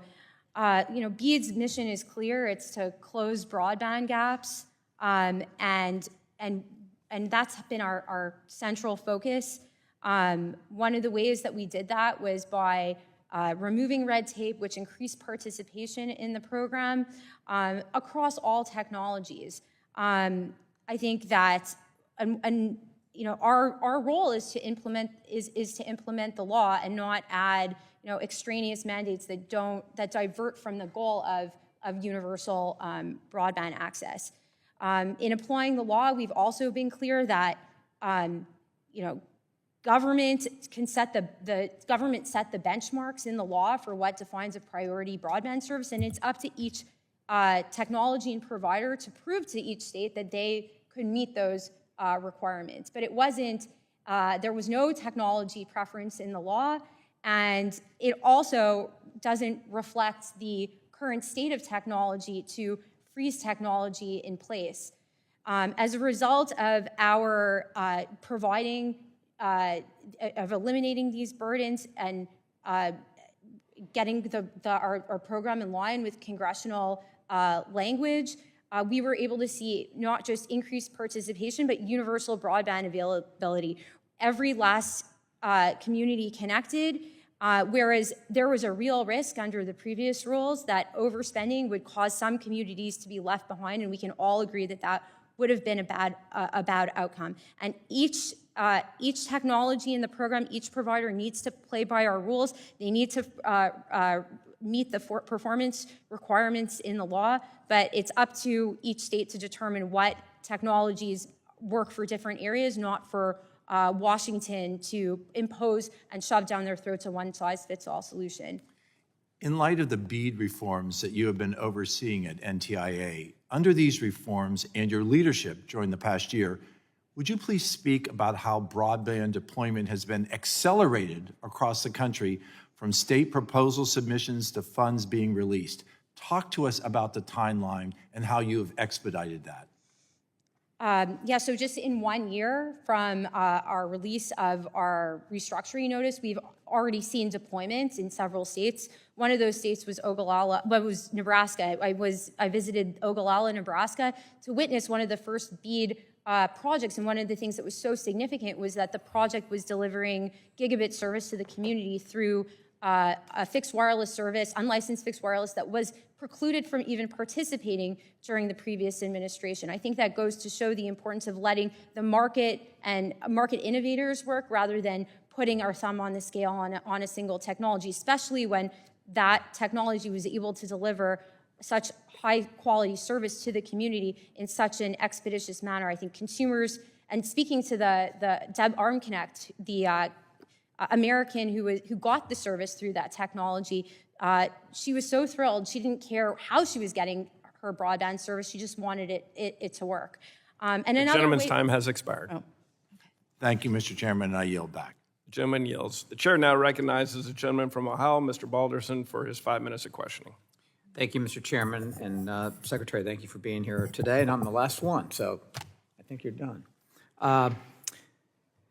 Since the administration issued this updated BEAD guidance last year, states have moved much more quickly through the approval process.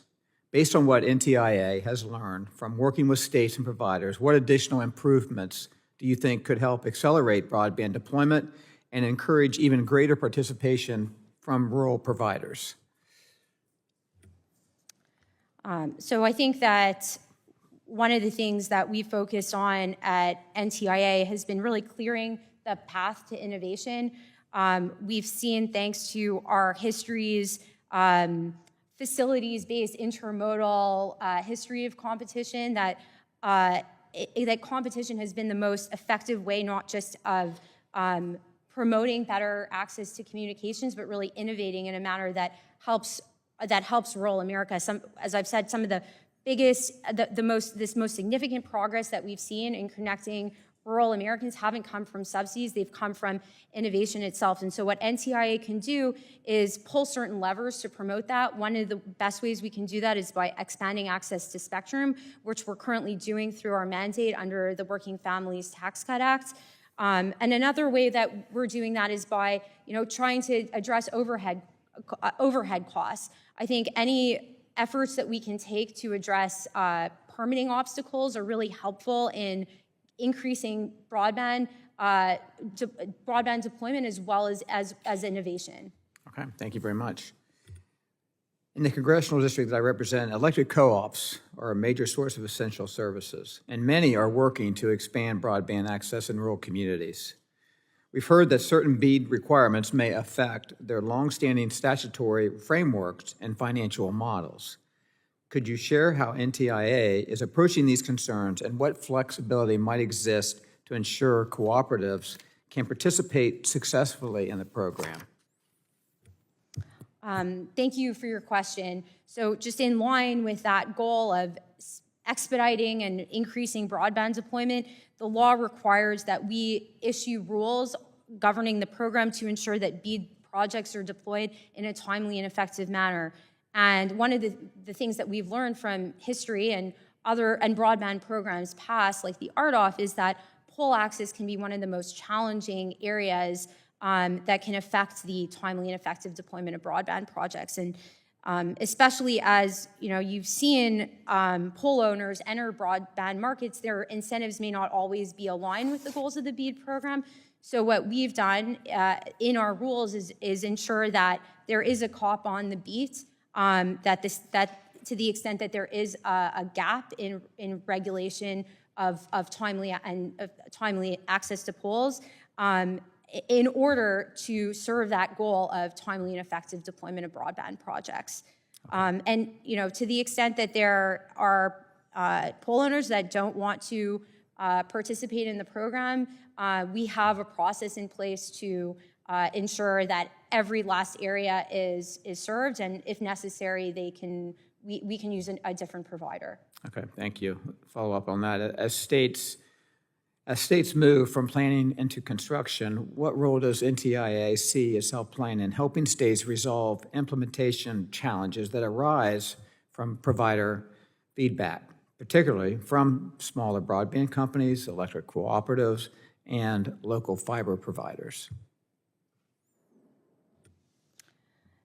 One of the things that we really pride ourselves on is ensuring that we are overseeing the program actively and seeing what challenges providers are facing. We wanted to see, we've seen a diverse mix of providers in the program, and I think that was thanks to our rules that really refocus the program on its core mission. When it comes to smaller providers, one of the things that we've focused on is monitoring the fiber supply chain, and which is something that we know that some providers are concerned about, but we are grateful that major fiber producers have made promises that BEAD providers will get their supply on time. And I think additionally, really focusing on working with states on permitting obstacles through things like permitting roundtables, single points of contact, elevating challenges to NTIA is another way that we're really working to ensure effective and expeditious deployment. Okay, thank you very much. The gentleman yields. Seeing there is no further members wishing to be recognized, I would like to thank our witness for being here today. I remind members that they have 10 business days to submit questions for the record, and I ask the witness to respond to the questions promptly. Members should submit their questions by the close of business on July 15, 2026. Without objection, the subcommittee is adjourned. Good job.